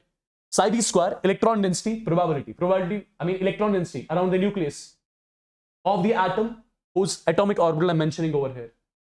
Or you can consider it like this: probability of finding the electron around the nucleus in the first atomic orbital, probability of finding the electron around the nucleus in the second atomic orbital. Now these two are combining. So what should be the probability of finding the electron? Probability of finding the electron in the resulting molecular orbital should be normally psi A square plus psi B square. But is it actually coming out to be psi A square plus psi B square? No. It's coming out to be psi A square plus psi B square minus 2 times psi A psi B. Right? This is the probability of finding the electron around the nucleus in the molecular orbital which got formed due to destructive interference. Now you tell me, has the electron density between the nuclei increased or decreased? It was supposed to be psi A square plus psi B square, but it is psi A square plus psi B square minus 2 times psi A psi B. Has it increased or decreased? It has decreased. Now you tell me, if the probability of finding the electron between the nuclei has decreased, how it would have looked like? For example, this was the atomic orbital. This was the atomic orbital. Let's say they are showing the destructive interference. For example, this is the nucleus, this is the nucleus, for example, just to represent. Okay. Now, if I need to show the destructive interference, what should happen? The electron density between the nuclei should decrease. It should decrease. That means this part of electron cloud, just to remember, it would have shifted this side. And this part of electron cloud, it should have shifted this side. So, how the molecular orbital would have looked like? The molecular orbital would have looked like this. The molecular orbital would have looked like this. Okay? This is the nucleus, and this is the nucleus of one more. I hope this is clear. Now tell me, between the nuclei, has the electron density increased or decreased? It has decreased. If the electron density has decreased, the repulsion between the nuclei would have increased. If the repulsion between the nuclei would have increased, what would have happened due to that? Energy of the system would have increased. And if energy would have increased, stability would have decreased. Energy have increased, that means stability have decreased. Right? This molecular orbital got formed due to destructive interference. And due to destructive interference, which bonding molecular is formed? Which molecular orbital is formed? It is the anti-bonding molecular orbital which gets formed. Right? So I hope you got to know why the energy of bonding molecular orbital is less, why the energy of anti-bonding molecular orbital is more. Now we are going to discuss this a bit more in detail. This was just the idea. Okay? This was just the idea. Now guys, have a look. I'll show you all the bonding molecular orbitals which get formed due to constructive interference. Okay? Let me show you that. See, formation of molecular orbital is explained by LCAO, right? Either the waves will show constructive interference or the waves will show destructive interference. Due to constructive interference or in-phase interference, the electron density around the nucleus that increases. Due to which molecular orbital is formed? Bonding molecular orbital. So first of all, I'm going to show you the constructive interference. Let's say these are the atomic orbitals which are going to combine and they are going to show constructive interference. In phase, right? How do I show exactly whether they are showing the constructive interference or not? Same sign should be on same side. It represents that there is constructive interference. Due to constructive interference, the electron density that increases, right? The electron density around the nuclei in the molecular orbital that increases. So how it will look like? Imagine as if this part of electron cloud comes this side and this part of electron cloud comes this side. So how the resulting molecular orbital will look like? This is your resulting molecular orbital, which I showed a few minutes back also, right? So have a look exactly. This is negative, so make it negative. This is positive, so make it positive, right? And this part is negative, so make it negative. Perfect. This is the molecular orbital which got formed due to constructive interference. So I would say this is the bonding molecular orbital. This is the bonding molecular orbital. Now you tell me one thing. My dear students, if you remember VBT, SS was always the axial overlap or parallel overlap. SS overlap. Was it axial overlap or parallel overlap? Axial leads to the formation of sigma. So what should be the name of this particular molecular orbital? Is it supposed to be sigma or sigma star? It's supposed to be sigma. And I'll be calling this as sigma 1s. So this is the first molecular orbital which got created due to constructive interference. Okay? Similarly, let's have a look on one more. I'm right now showing constructive interference. Let's say 2p atomic orbital of one atom and 2p atomic orbital of one more atom. Let's say they are combining. But right now I'm showing only the constructive interference. Right? In phase, constructive interference. And during the constructive interference, the electron density between the nuclei that increases. Right? That increases. So imagine as if this lobe, the electron density in this lobe, imagine as if this got shifted this side, the electron density in this lobe, it got shifted this side. See, first of all, same sign, same side. So it's constructive, right? And due to constructive interference, which orbital is formed? Which molecular orbital is formed? Bonding molecular orbital. So bonding molecular orbital is going to get formed.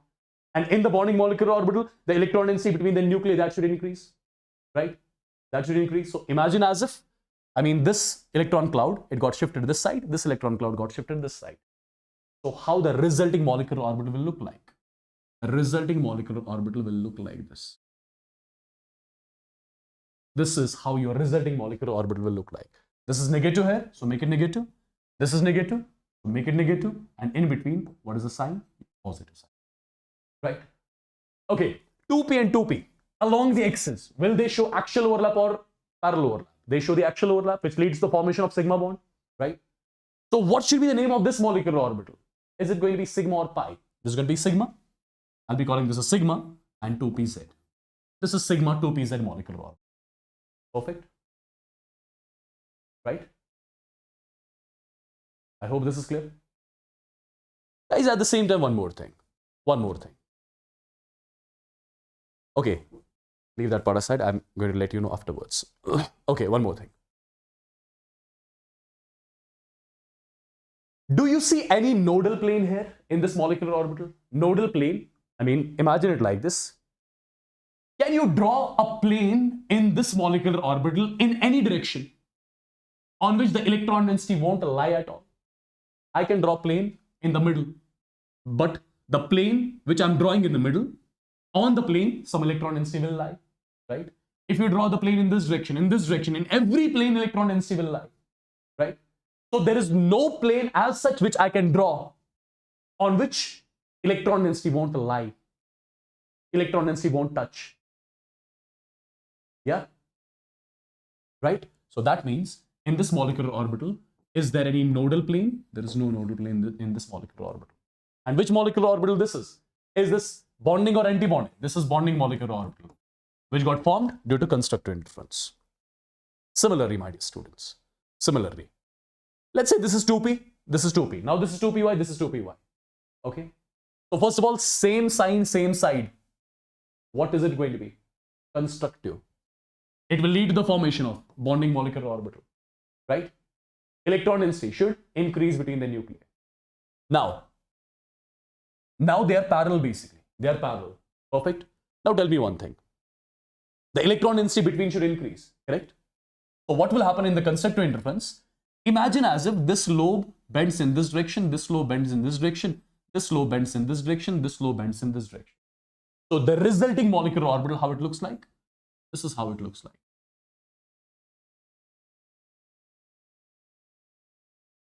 This is how it looks like. So positive, positive, make this positive and make this negative.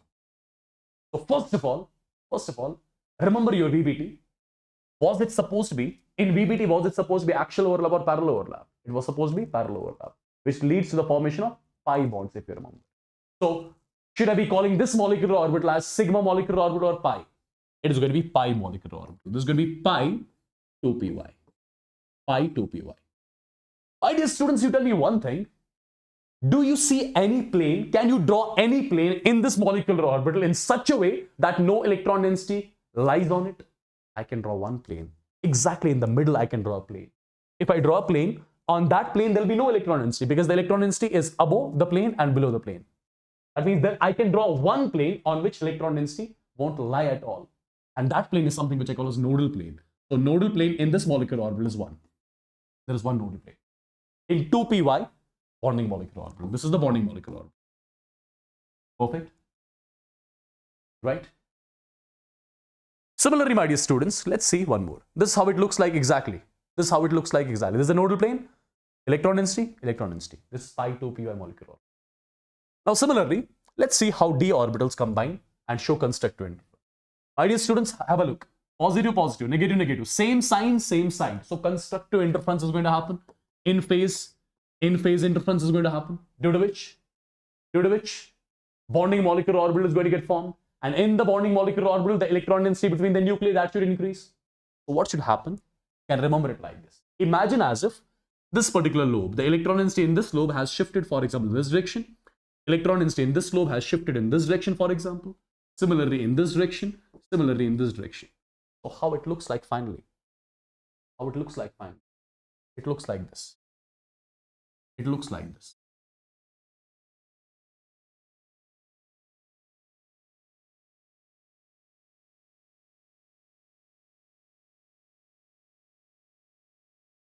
You can give the signs. Say, this electron density is shifting in this direction, right? And this electron density is shifting in this direction. Similarly, this electron density is shifting in this direction. This electron density is shifting in this direction, right? So which molecular orbital this is? First of all, in VBT, what do we call this overlap as? In VBT, parallel, which leads to the formation of pi. So the molecular orbital which got formed, what should I be calling this as? This is going to be your pi dxy. Let's say this is your 3dxy. Let's say this is your, for example, 3dxy. So this is going to be 3 pi dxy, molecular orbital. Okay? Yeah? Now you tell me one thing. Is there any nodal plane? You can draw one plane in the middle exactly, on which electron density won't lie. So that plane is the nodal plane. So one nodal plane you have got in this molecular orbital, which is the bonding molecular orbital basically. I hope this is also clear. I hope this is also clear, right? Yeah? Perfect. Is it clear, guys? Quickly. So first of all, this lobe, its electron density got shifted. So this lobe, it will shrink. So this will be positive, right? This will be positive. And this will be positive. This will be positive. This is negative. This is negative. This is negative. This is how you are going to represent. I hope you are getting it properly. All right. Now let's have a look exactly. Now let's have a look exactly how anti-bonding. This is how, this is what we saw. What we saw exactly is how bonding molecular orbitals are formed, right? Now let's see how anti-bonding molecular orbitals are formed, right? Due to destructive interference. So now we are going to talk about the destructive interference. Let's see exactly how they are formed. See, guys. For example, this is 1s and this is 1. I need to show destructive interference between the two. Check. Opposite sign on same side. Destructive. It will lead to the formation of anti-bonding molecular orbital. And in the anti-bonding molecular orbital, the electron density between the nucleus that decreases. So imagine as if this part of electron density goes on this side, this part of electron density, for example, goes on this side, just to make you understand. So that the resulting molecular orbital, it looks like this, right? This will be negative, this will be positive, right? And this will be negative, this will be positive. Perfect. Right? Now, first of all, this is SS. In VBT, SS used to be axial overlap, leads to the formation of sigma. So should I be calling this as sigma or pi? It's going to be sigma.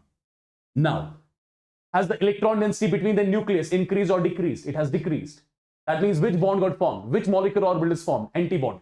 And anti-bondings are represented by star. So it is sigma star. Which sigma star it is? It is sigma star 1s. It is sigma star 1s. Do you see any plane in this molecular orbital on which electron density won't lie? If I cut it in the middle, this plane which goes into this, right? On this plane, there'll be no electron density. So nodal plane is 1. There is one plane as such on which there'll be no electron density. Okay? I hope this is clear. Similarly, my dear students, let's have a look on a few more things. Tell me whether this is constructive or destructive. Positive, negative, opposite sign on same side. Destructive, right? Destructive. They lead to the formation of antibonding molecular orbital. And in the antibonding molecular orbitals, the electron density between the nuclei, that will decrease. So imagine as if this lobe electron density got shifted in this direction. This lobe electron density, for example, got shifted in this direction. So what is the shape of the resulting molecular orbital? See, this electron density is shifting in the other side. So this particular lobe will shrink, right? Similarly, this particular lobe will shrink, right? So how it looks like finally.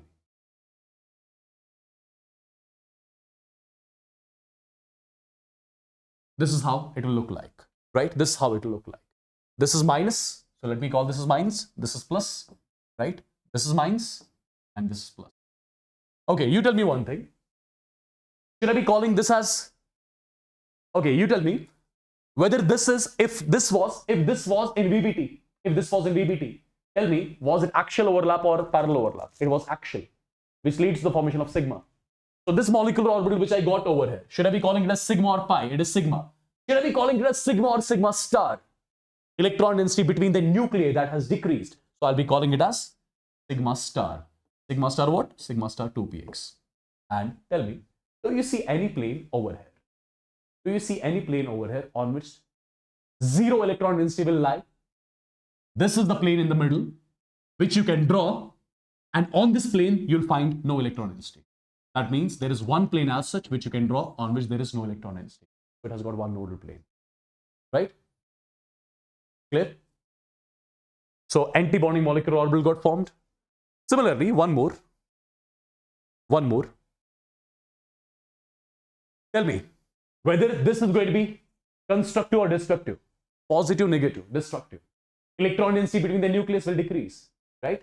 So this is destructive. Which molecular orbital? Anti-bonding molecular orbital gets formed, right? Electron density between the nucleus should decrease. So this lobe will shift in this direction. This lobe will shift in this direction. This in this direction. This in this direction, right? So how exactly it's going to look like? It's going to look like this.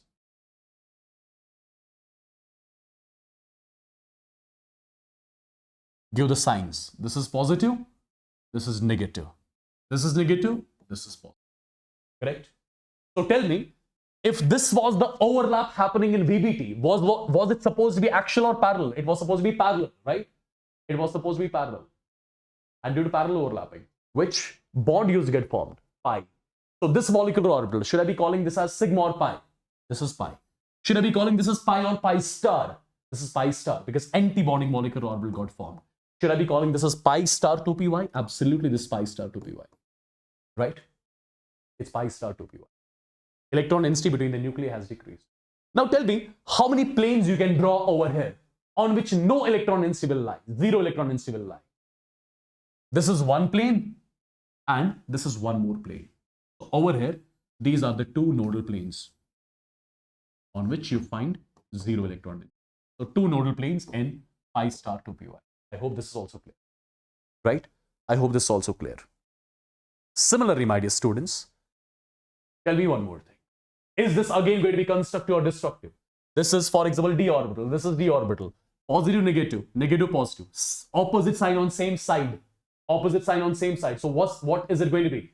It is going to be again the destructive interference, out of phase interference, which leads to the formation of anti-bonding molecular orbital. And in the anti-bonding molecular orbital, the electron density between the nuclei decreases. By how much amount? 2 times size. Yeah, right? So imagine as if this particular lobe, the electron density in this lobe, for example, got shifted in this direction. It got shifted in this direction. This is getting shifted in this direction. This is getting shifted in this direction. So how it exactly looks like? This is how exactly it's going to look like.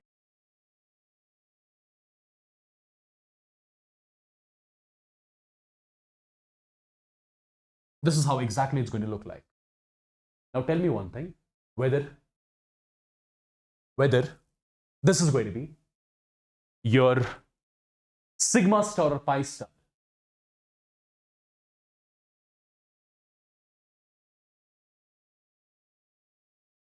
Tell me quickly. Absolute humor, you're right. I mean, whenever two atomic orbitals will combine, they'll form two molecular orbitals. One will be bonding, one will be anti-bonding. Is it going to be sigma star or pi star? It's going to be pi star, right? Which pi star? For example, this is, let's say 3dxy. This is again 3dxy. So this is supposed to be 3d pi star 3dxy, right? This is supposed to be pi star 3dxy. Pi star 3dxy. Now you tell me, how many nodal planes do we have in this one? How many nodal planes? How many nodal planes in this one? Quickly. This is one nodal plane and this is one more nodal. So there are two nodal planes in this particular molecule. So I hope you got to know exactly how exactly your bonding and anti-bonding molecular orbitals are formed, right?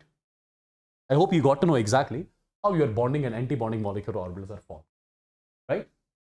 Perfect. And you saw exactly how do we calculate the nodal planes in bonding and anti-bonding molecular orbitals. Now, my dear students, since you know, for example, two atoms I have. Let's say these are the two bonding atoms. They have to form a bond, right? What will happen? They'll come closer. What will happen? Their atomic orbitals, they'll combine. They will lead to the formation of molecular orbitals. Oneness of this, oneness of this will combine to form two molecular orbitals.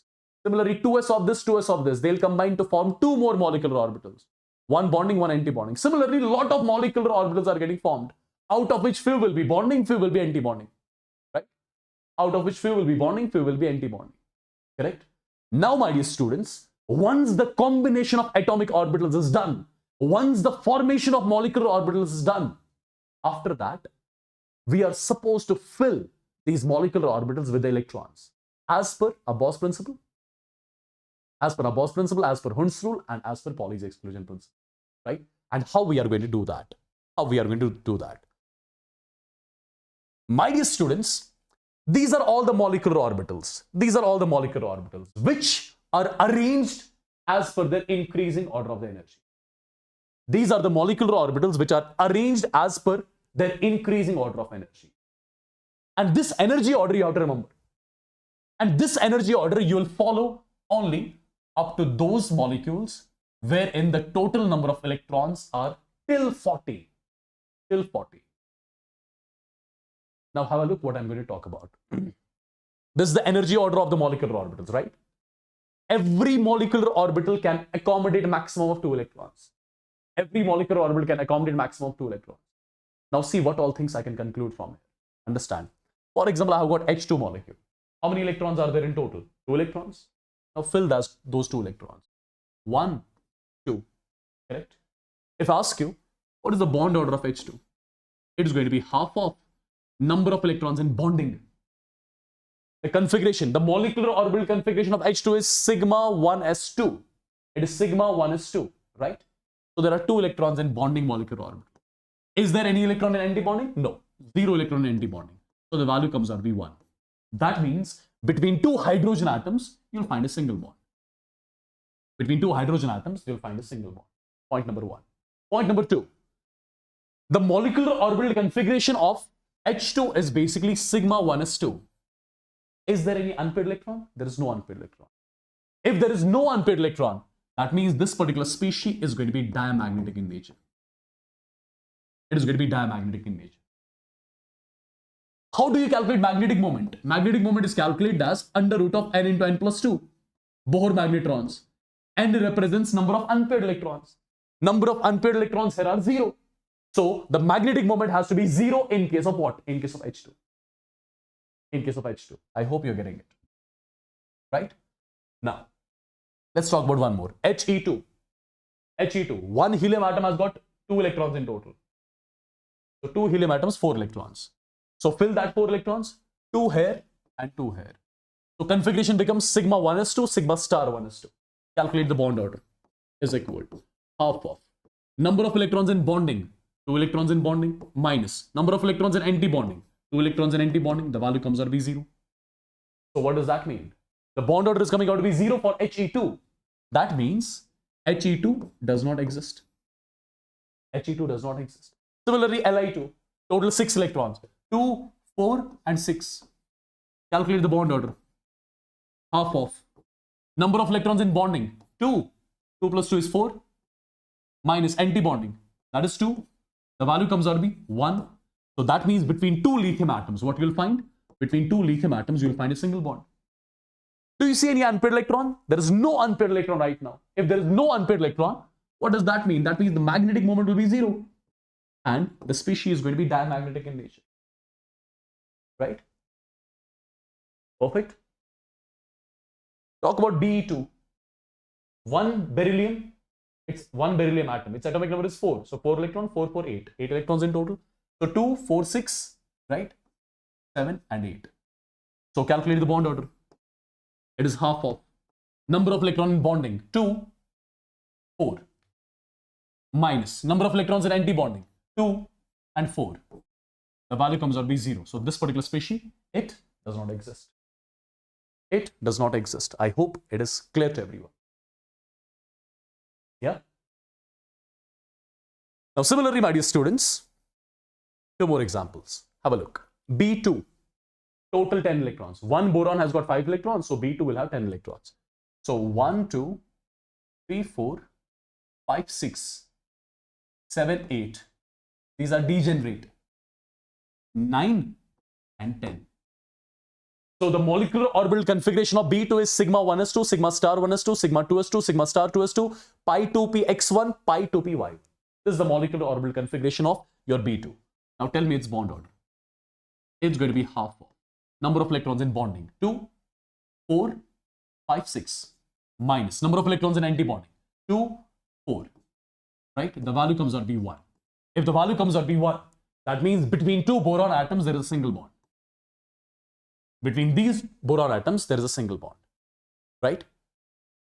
Perfect. Now tell me, is there any unpaired electron? Do you see any unpaired electron here? Do you see any unpaired electron? There are 2 unpaired electrons because every molecular orbital can accommodate 2 electrons. This has only 1. This is only 1. So there are 2 unpaired electrons, right? 2, 4, 6, 8, 9, 10, right? There are 2 unpaired electrons. If there are unpaired electrons, how do we calculate magnetic moment? Under root of n into n plus 2. Root of 2 into 2 plus 2, right? So 4, 4 2s are 8. So root of 8 Bohr magnetrons. So I would say this particular species, is it going to be diamagnetic or paramagnetic? This is going to be paramagnetic in nature. Those species which have got magnetic moment non-zero, those are paramagnetic, right? Those species which have got magnetic moment 0, they'll be diamagnetic. Talk about C2. Calculate the bond order. Bond order will be half of number of electrons in bonding. So write the molecular orbital configuration of C2. Total 12 electrons. So 10 we have filled, 11 and 12, right? So how many electrons in bonding? 2, 4, 6, 8. Minus anti-bonding, 4. The value comes out to be 2. So between two carbon atoms, there is a double bond. There is a double bond. Do you see any unpaired electron? There is no unpaired electron. So it is supposed to be diamagnetic. It is supposed to be diamagnetic. Its magnetic moment has to be 0. Its magnetic moment has to be 0. I hope this is clear also, right? Do remember at the same time, both the bonds in C2 molecule, these are both the bonds pi. Otherwise, what VBT told, if you remember, VBT told the first bond that gets formed between two atoms, that's always sigma, followed by pi. But this is the molecule wherein both the bonds are pi. Explained by VBT. If you see the outermost configuration, outermost molecular configuration, right? This particular bond, it forms one pi bond. This forms one more pi bond. So both the bonds over here are pi. So in case of C2, both the bonds are pi. There are 2 pi bonds in case of C2 molecule. Right? Rest of the things I'm sure you can easily do now. Bond N2. N2. Calculate its bond order. You can do. It will come out to be 3. It will come out to be 3. Right? N2 positive. N2 positive. How much it's going to be? Or let me show you N2 first of all. Then there is one important thing which I have to tell you over here. Understand properly. N2, there are total 7, 7, 14 electrons. So 2, 4, 6, 8, 10, 12. 12 to 14. Correct? So calculate the bond order over here. It's going to be half of number of electrons in bonding. So 2, 4, 6, 8, 10 minus number of electrons in anti-bonding. 2, 4, right? The value comes out to be 6 by 2. That comes out to be 3. So between two nitrogen atoms, there is a triple bond. Perfect. There is a triple bond. Perfect. Triple bond means 1 sigma and 2 pi. Check. This is 1 sigma bond and this is 1 pi, this 1 more pi. Perfect. 1 sigma and 2 pi. Now tell me one thing. Is there any unpaired electron? There is no unpaired electron. So this has to be diamagnetic, number 1. Right? Okay. N2 positive. N2 positive. So total N2 had 14 electrons.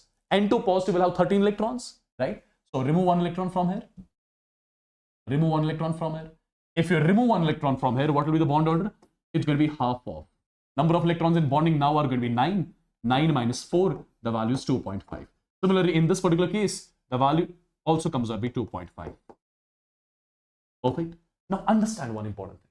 Understand one important thing over here. N2 has got the bond order of 3. We have got N2, we have got N2 positive, we have got N2 negative. What about the bond order? Bond order of N2 is 3. This is 2.5. This is 2.5. Right? More the bond order, more the stability. If I ask you, what about the stability order? What about the stability order? N2 should be maximum stable because its bond order is maximum. N2 positive, N2 negative, their bond order is same. Right? So their stability should be same. But I told you one thing in the beginning. Whenever two species will have same bond order, calculate the anti-bonding electrons. More the anti-bonding electrons, lesser the stability. Lesser the stability. N2 positive. In N2 positive, how many how many anti-bonding electrons were there? In case of your N2 positive, there were 2 to 4. 4 anti-bonding electrons were there in N2 positive.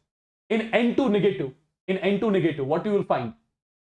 In N2 negative, you will find additional anti-bonding electron. Is that? Or we can check it out too. We can check it out too. Just a second. 2, 4, 6, 8, 10, 12. Right? 10, 12. And this is 13. So this is N2 positive. So in N2 positive, how many anti-bonding electrons are there? There are 4 anti-bonding electrons. Now N2 negative, total 15 electrons. So 13 till here, 14 and 15. Now in N2 negative, there are 2, 4 and 5. Right? So in this particular species, there were only 4 anti-bonding electrons and here there are 5 anti-bonding electrons. And I've told you already, more the anti-bonding electrons, lesser the stability. More the anti-bonding electrons, lesser the stability. So anti-bonding electrons are more here. So its stability should be less. So stability order should be this. This has to be the stability order. I hope this is clear. I hope this is clear. And my dear students, those species which have got total number of electrons more than 14, for them, this is the order which you are going to follow. In this order, you are going to fill the electrons. In this order, you are going to fill the electrons. I'm going to show you a few cases. For example, O2, in total 16 electrons. 1, 2, 3, 4, 5, 6, 7, 8, 9, 10, 11, 12, 13, 14, 15 and 16, right? They generate orbitals, these are, correct? Luke, there you have to use N2 negative, it comes into the category of first because its parent atom has got 14 electrons. See, you must be confused like this. See, N2 is a 14 electron species, right? But N2 negative is a 15 electron species. You must be thinking till 14 electron species, we have to follow the other order. But more than 14 electron species, we have to follow this order. But my dear students, this N2, it has got 14 electrons. N2 negative has got 15 electrons. So as per something which I told you a few minutes back, any species which has more than 14 electrons should follow this energy order. But if its parent atom comes in the earlier category, then this has to be also in the earlier category. Right? This has to be also in the earlier category. All right. Now understand. So 2, 4, 6, 8, 10, 12, 14, 15, 16. Correct? So write the bond order for O2. It's going to be equal to half of number of electrons in bonding. 2, 4, 6, 8, 10. Minus number of electrons in anti-bonding. 2, 4, 5, 6. The value comes out to be 2. Right? So between two oxygen atoms, there will be a double bond. There will be a double bond. Perfect. And my dear students, at the same time, if I ask you whether this is paramagnetic or diamagnetic, look at the unpaired electrons. There are unpaired electrons, so it is supposed to be paramagnetic. If I ask you, what about its magnetic moment? You can calculate it. Magnetic moment is equal to under root of n into n plus 2. N into n plus 2. So it's going to be a root of 8 Bohr magnetrons. This is the magnetic moment of your O2. Now talking about O2 positive. Talking about O2 positive, right? O2 positive. O2 positive will have 15 electrons. So remove one from here. Remove one from here. If one is removed, calculate the bond order now. It's going to be equal to half of number of electrons in bonding are 10 minus anti-bonding now are 5. So the value comes out to be 2.5, right? Again, one unpaired electron, so it has to be paramagnetic. If you want to calculate its magnetic moment, it's under root of n into n plus 2. So 2 plus 1 is 3. So root of 3 Bohr magnetrons is the magnetic moment of this particular species. Okay? Right? O2 negative. O2 negative. 17 electrons in total. Right? 17 electrons in total. So 2, 4, 6, 8, 10, 12, 14, 15, 16, 17. So 17 electrons in total. So calculate the bond order now. The bond order has to be half of number of electrons in bonding. Number of electrons in bonding are going to be same, 10 minus number of electrons in anti-bonding, 2, 4, 6, 7, right? So 10 minus 7 is 3, 3 by 2 is 1.5. Perfect, O2 negative has got 1.5. But I think we did some mistake here. O2 is, okay, yeah, it's correct. O2 is 2, it's 1.5.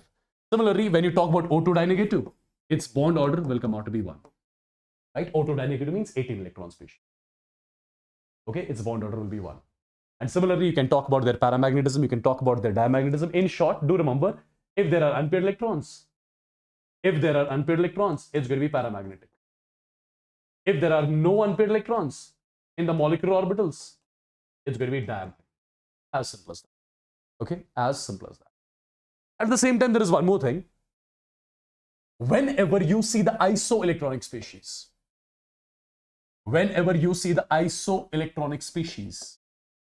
isoelectronic species will have same bond.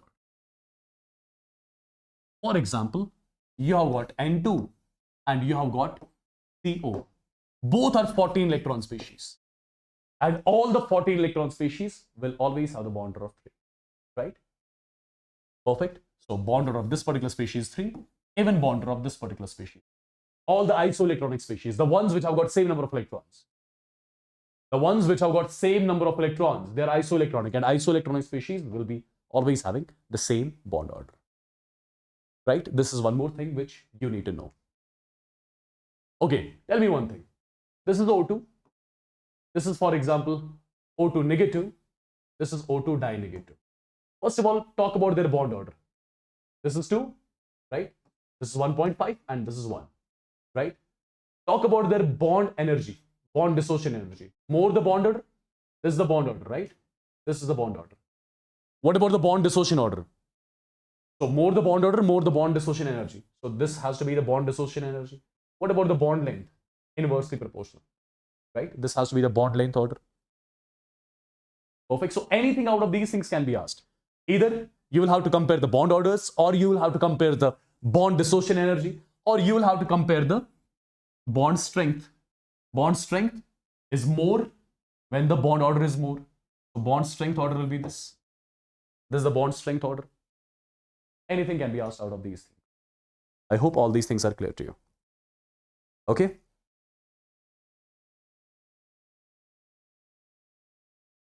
These two species, their bond orders, you are going to let me know in the comment section of the video. These are simple, right? NO positive, CN negative. Do tell me about their bond orders. Do tell me about their bond orders in the comment section, right? Now, my dear students, if you don't want to calculate bond order like this, there is one trick as well.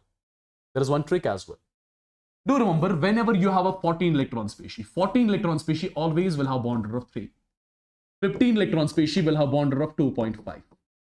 16 electron species always will have bond order of 2. 17 electron species will have bond order of 1.5. 18 electron species will have the bond order of 1.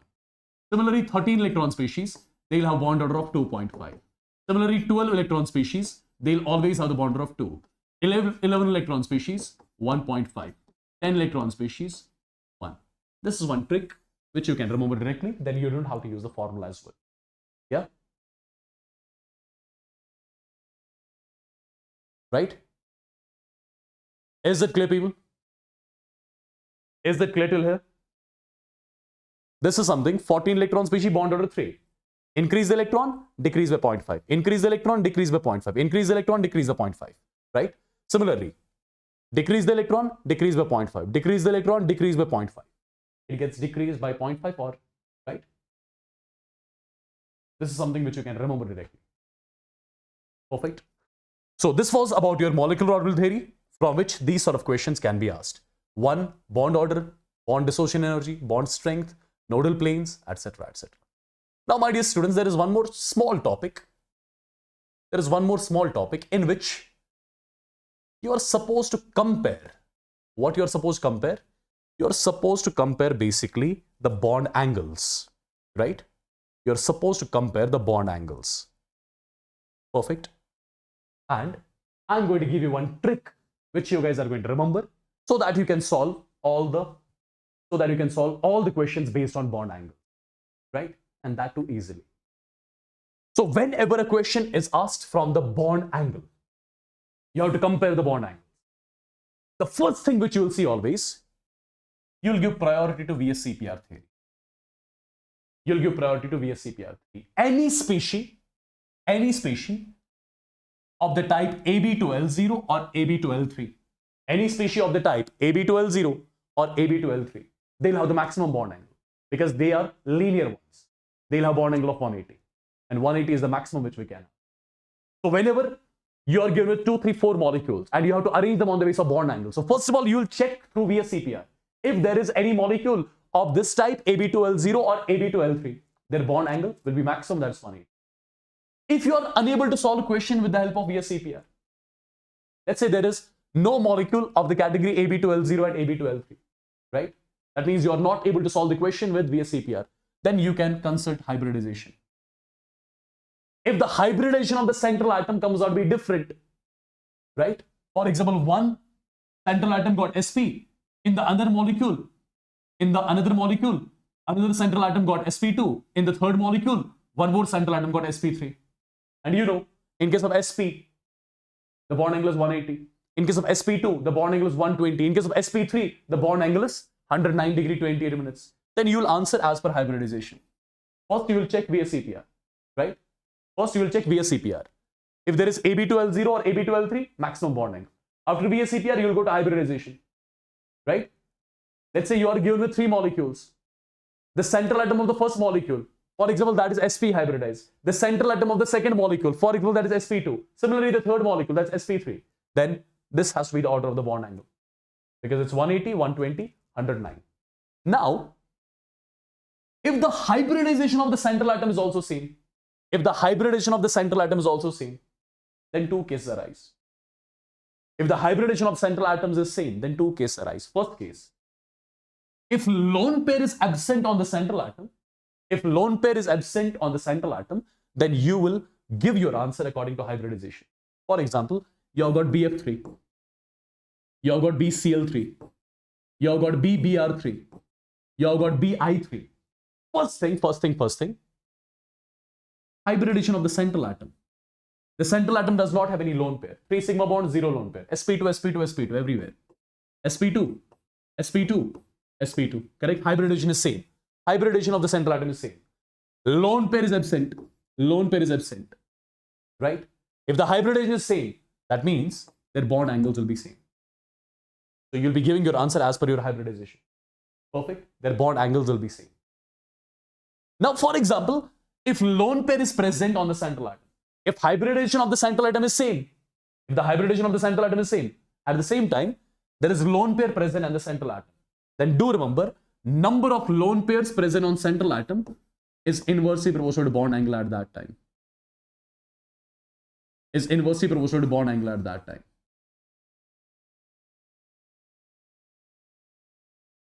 Okay, if the hybridization is same and the central atom contains a lone pair, then do remember number of lone pairs more, that means bond angle less. Okay. One more case arises here. If hybridization and number of lone pairs both are same, if hybridization as well as number of lone pairs both are same, then you have to check on the basis of size of surrounding atom and size of central atom. If size of surrounding atom is same, bond angle, if size of surrounding atom is more, bond angle will be more. If the size of surrounding atom is more, bond angle will be more. And if the size of central atom is more, bond angle will be less. Let's try to use this particular chart in the question so that you can understand it properly, right? The first set of questions. I hope you got to know how this diagram is used. First, check through VSEPR. If not, hybridization different. If hybridization same, then there are two cases, right? If lone pair is absent on the central atom, give your answer as per hybridization. If lone pair is present on the central atom, right? If lone pair is present on the central atom, then number of lone pairs more, bond angle less. And if hybridization as well as number of lone pairs are same, then decide on the basis of size of surrounding atom and size of central atom. More the size of surrounding atom, more the bond angle. More the size of central atom, lesser the bond angle, right?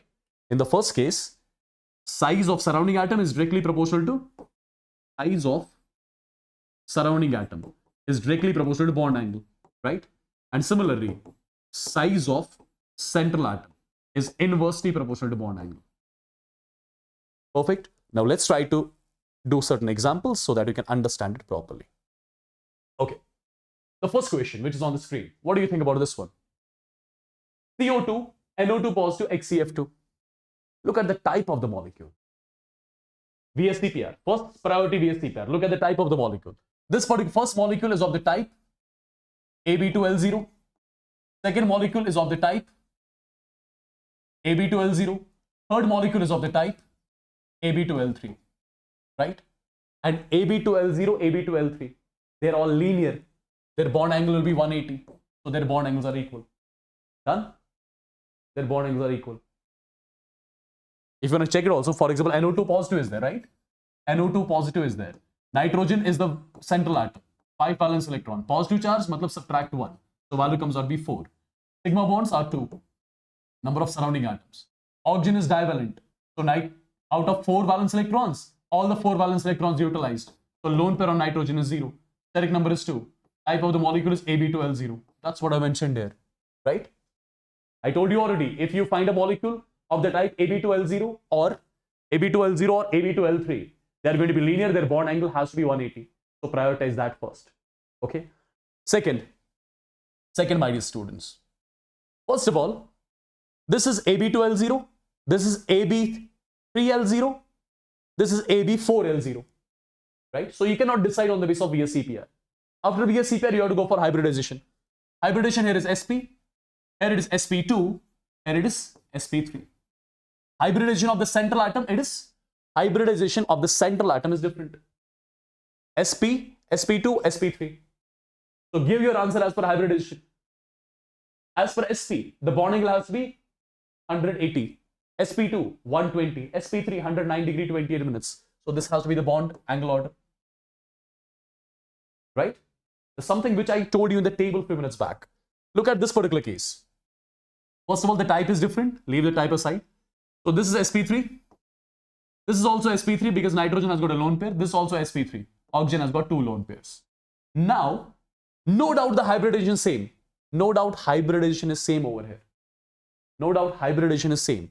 But over here, central atom, it does not have a lone pair. Over here, the central atom has got 1 lone pair. Central atom has got 2 lone pairs. Now, which rule you are going to follow here in this particular case? Which rule you are going to follow here in this case? Hybridization is same, but lone pairs are present. Hybridization is same. Hybridization is same, but lone pairs are present at the central atom. More the lone pairs, lesser the bond angle. More the lone pairs, lesser the bond angle. More the lone pairs, lesser the bond angle. So among these two, bond angle of NH3 will be greater than that of bond angle of H2O. Perfect? Right? And this has to be the order. More the lone pair, lesser the bond angle.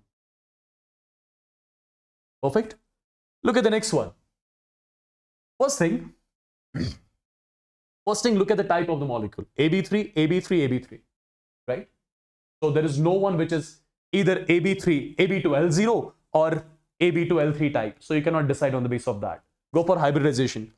Hybridization of this particular molecule is sp2. This one is sp2. This one is sp2. Hybridization of the central atom is same. And at the same time, there is no lone pair on the central atom. Hybridization is same. No lone pair on the central atom. Give your answer as per hybridization. So their bond angles have to be equal. Right? This particular statement which I told you. This particular statement which I gave you. Right, people? Perfect.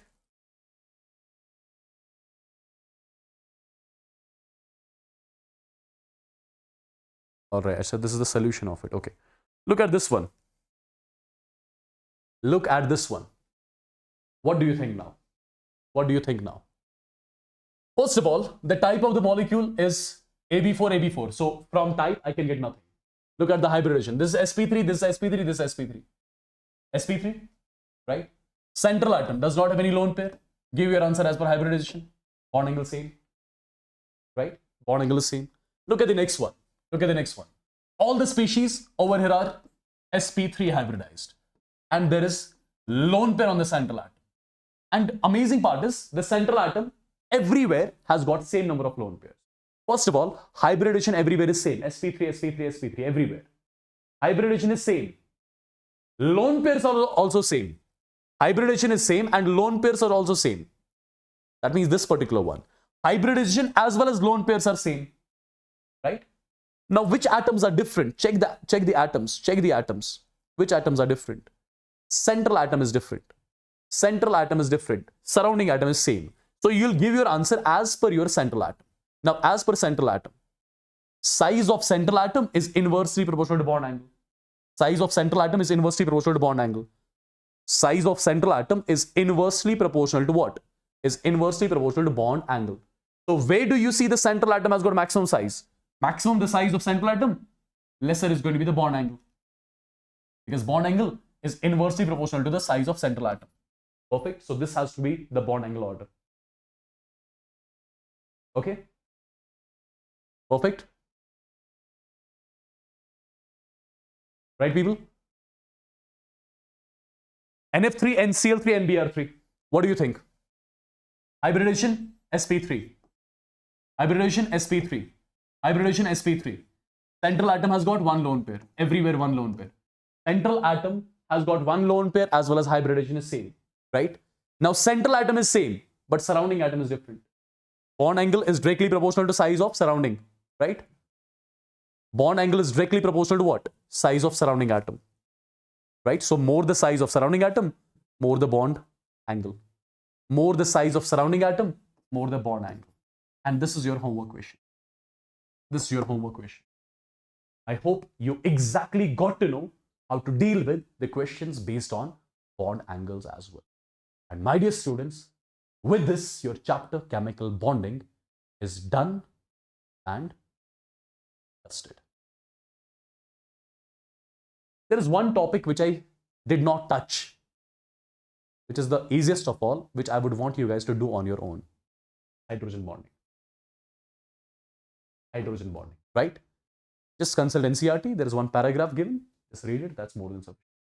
That's complete theoretical one. There is no exceptions, nothing there, right? That is the easiest of all. That's something which I would want you guys to do on your own.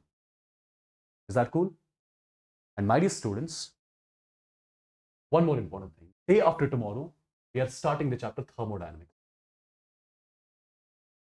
We are starting the chapter thermodynamics. Day after tomorrow at 5 p.m., I'll have a session on thermodynamics, and this chapter I'll be doing in 2 parts, right? This chapter I'll be doing in 2 parts. So right now, the thumbnail is already there on the channel. The thumbnail is already uploaded on the channel, right? I would want you guys to click on notify me right now, okay? So that all of you must get the notification of that particular session, which is thermodynamics, because that is one amazing chapter which people find difficult basically, but I'll try my level best to make it easy for all, okay, with the proper quality content. Perfect. Done. And at the same time, the PDF of this particular session I'll be providing you on this Telegram, t.me/WASSIM SIRCHEM. This is the Telegram channel on which I'll be providing you exactly the handwritten PDF of this particular. And do let me know in the comment section of this particular video, did you enjoy the session? And whatever homeworks I've given you in the today's session, please and please do let me know the answer of those particular questions. There are almost like 2 questions which I've given you. Okay? And I would want you guys to revise this chapter again at 2x speed. You can revise it so that all the concepts which I've told you in this chapter, those will be properly there. Okay? Perfect. So with this, I'll be taking a leave. Let me have my dinner now. You guys also have it. See you day after tomorrow. Okay? Bye-bye. God bless you all.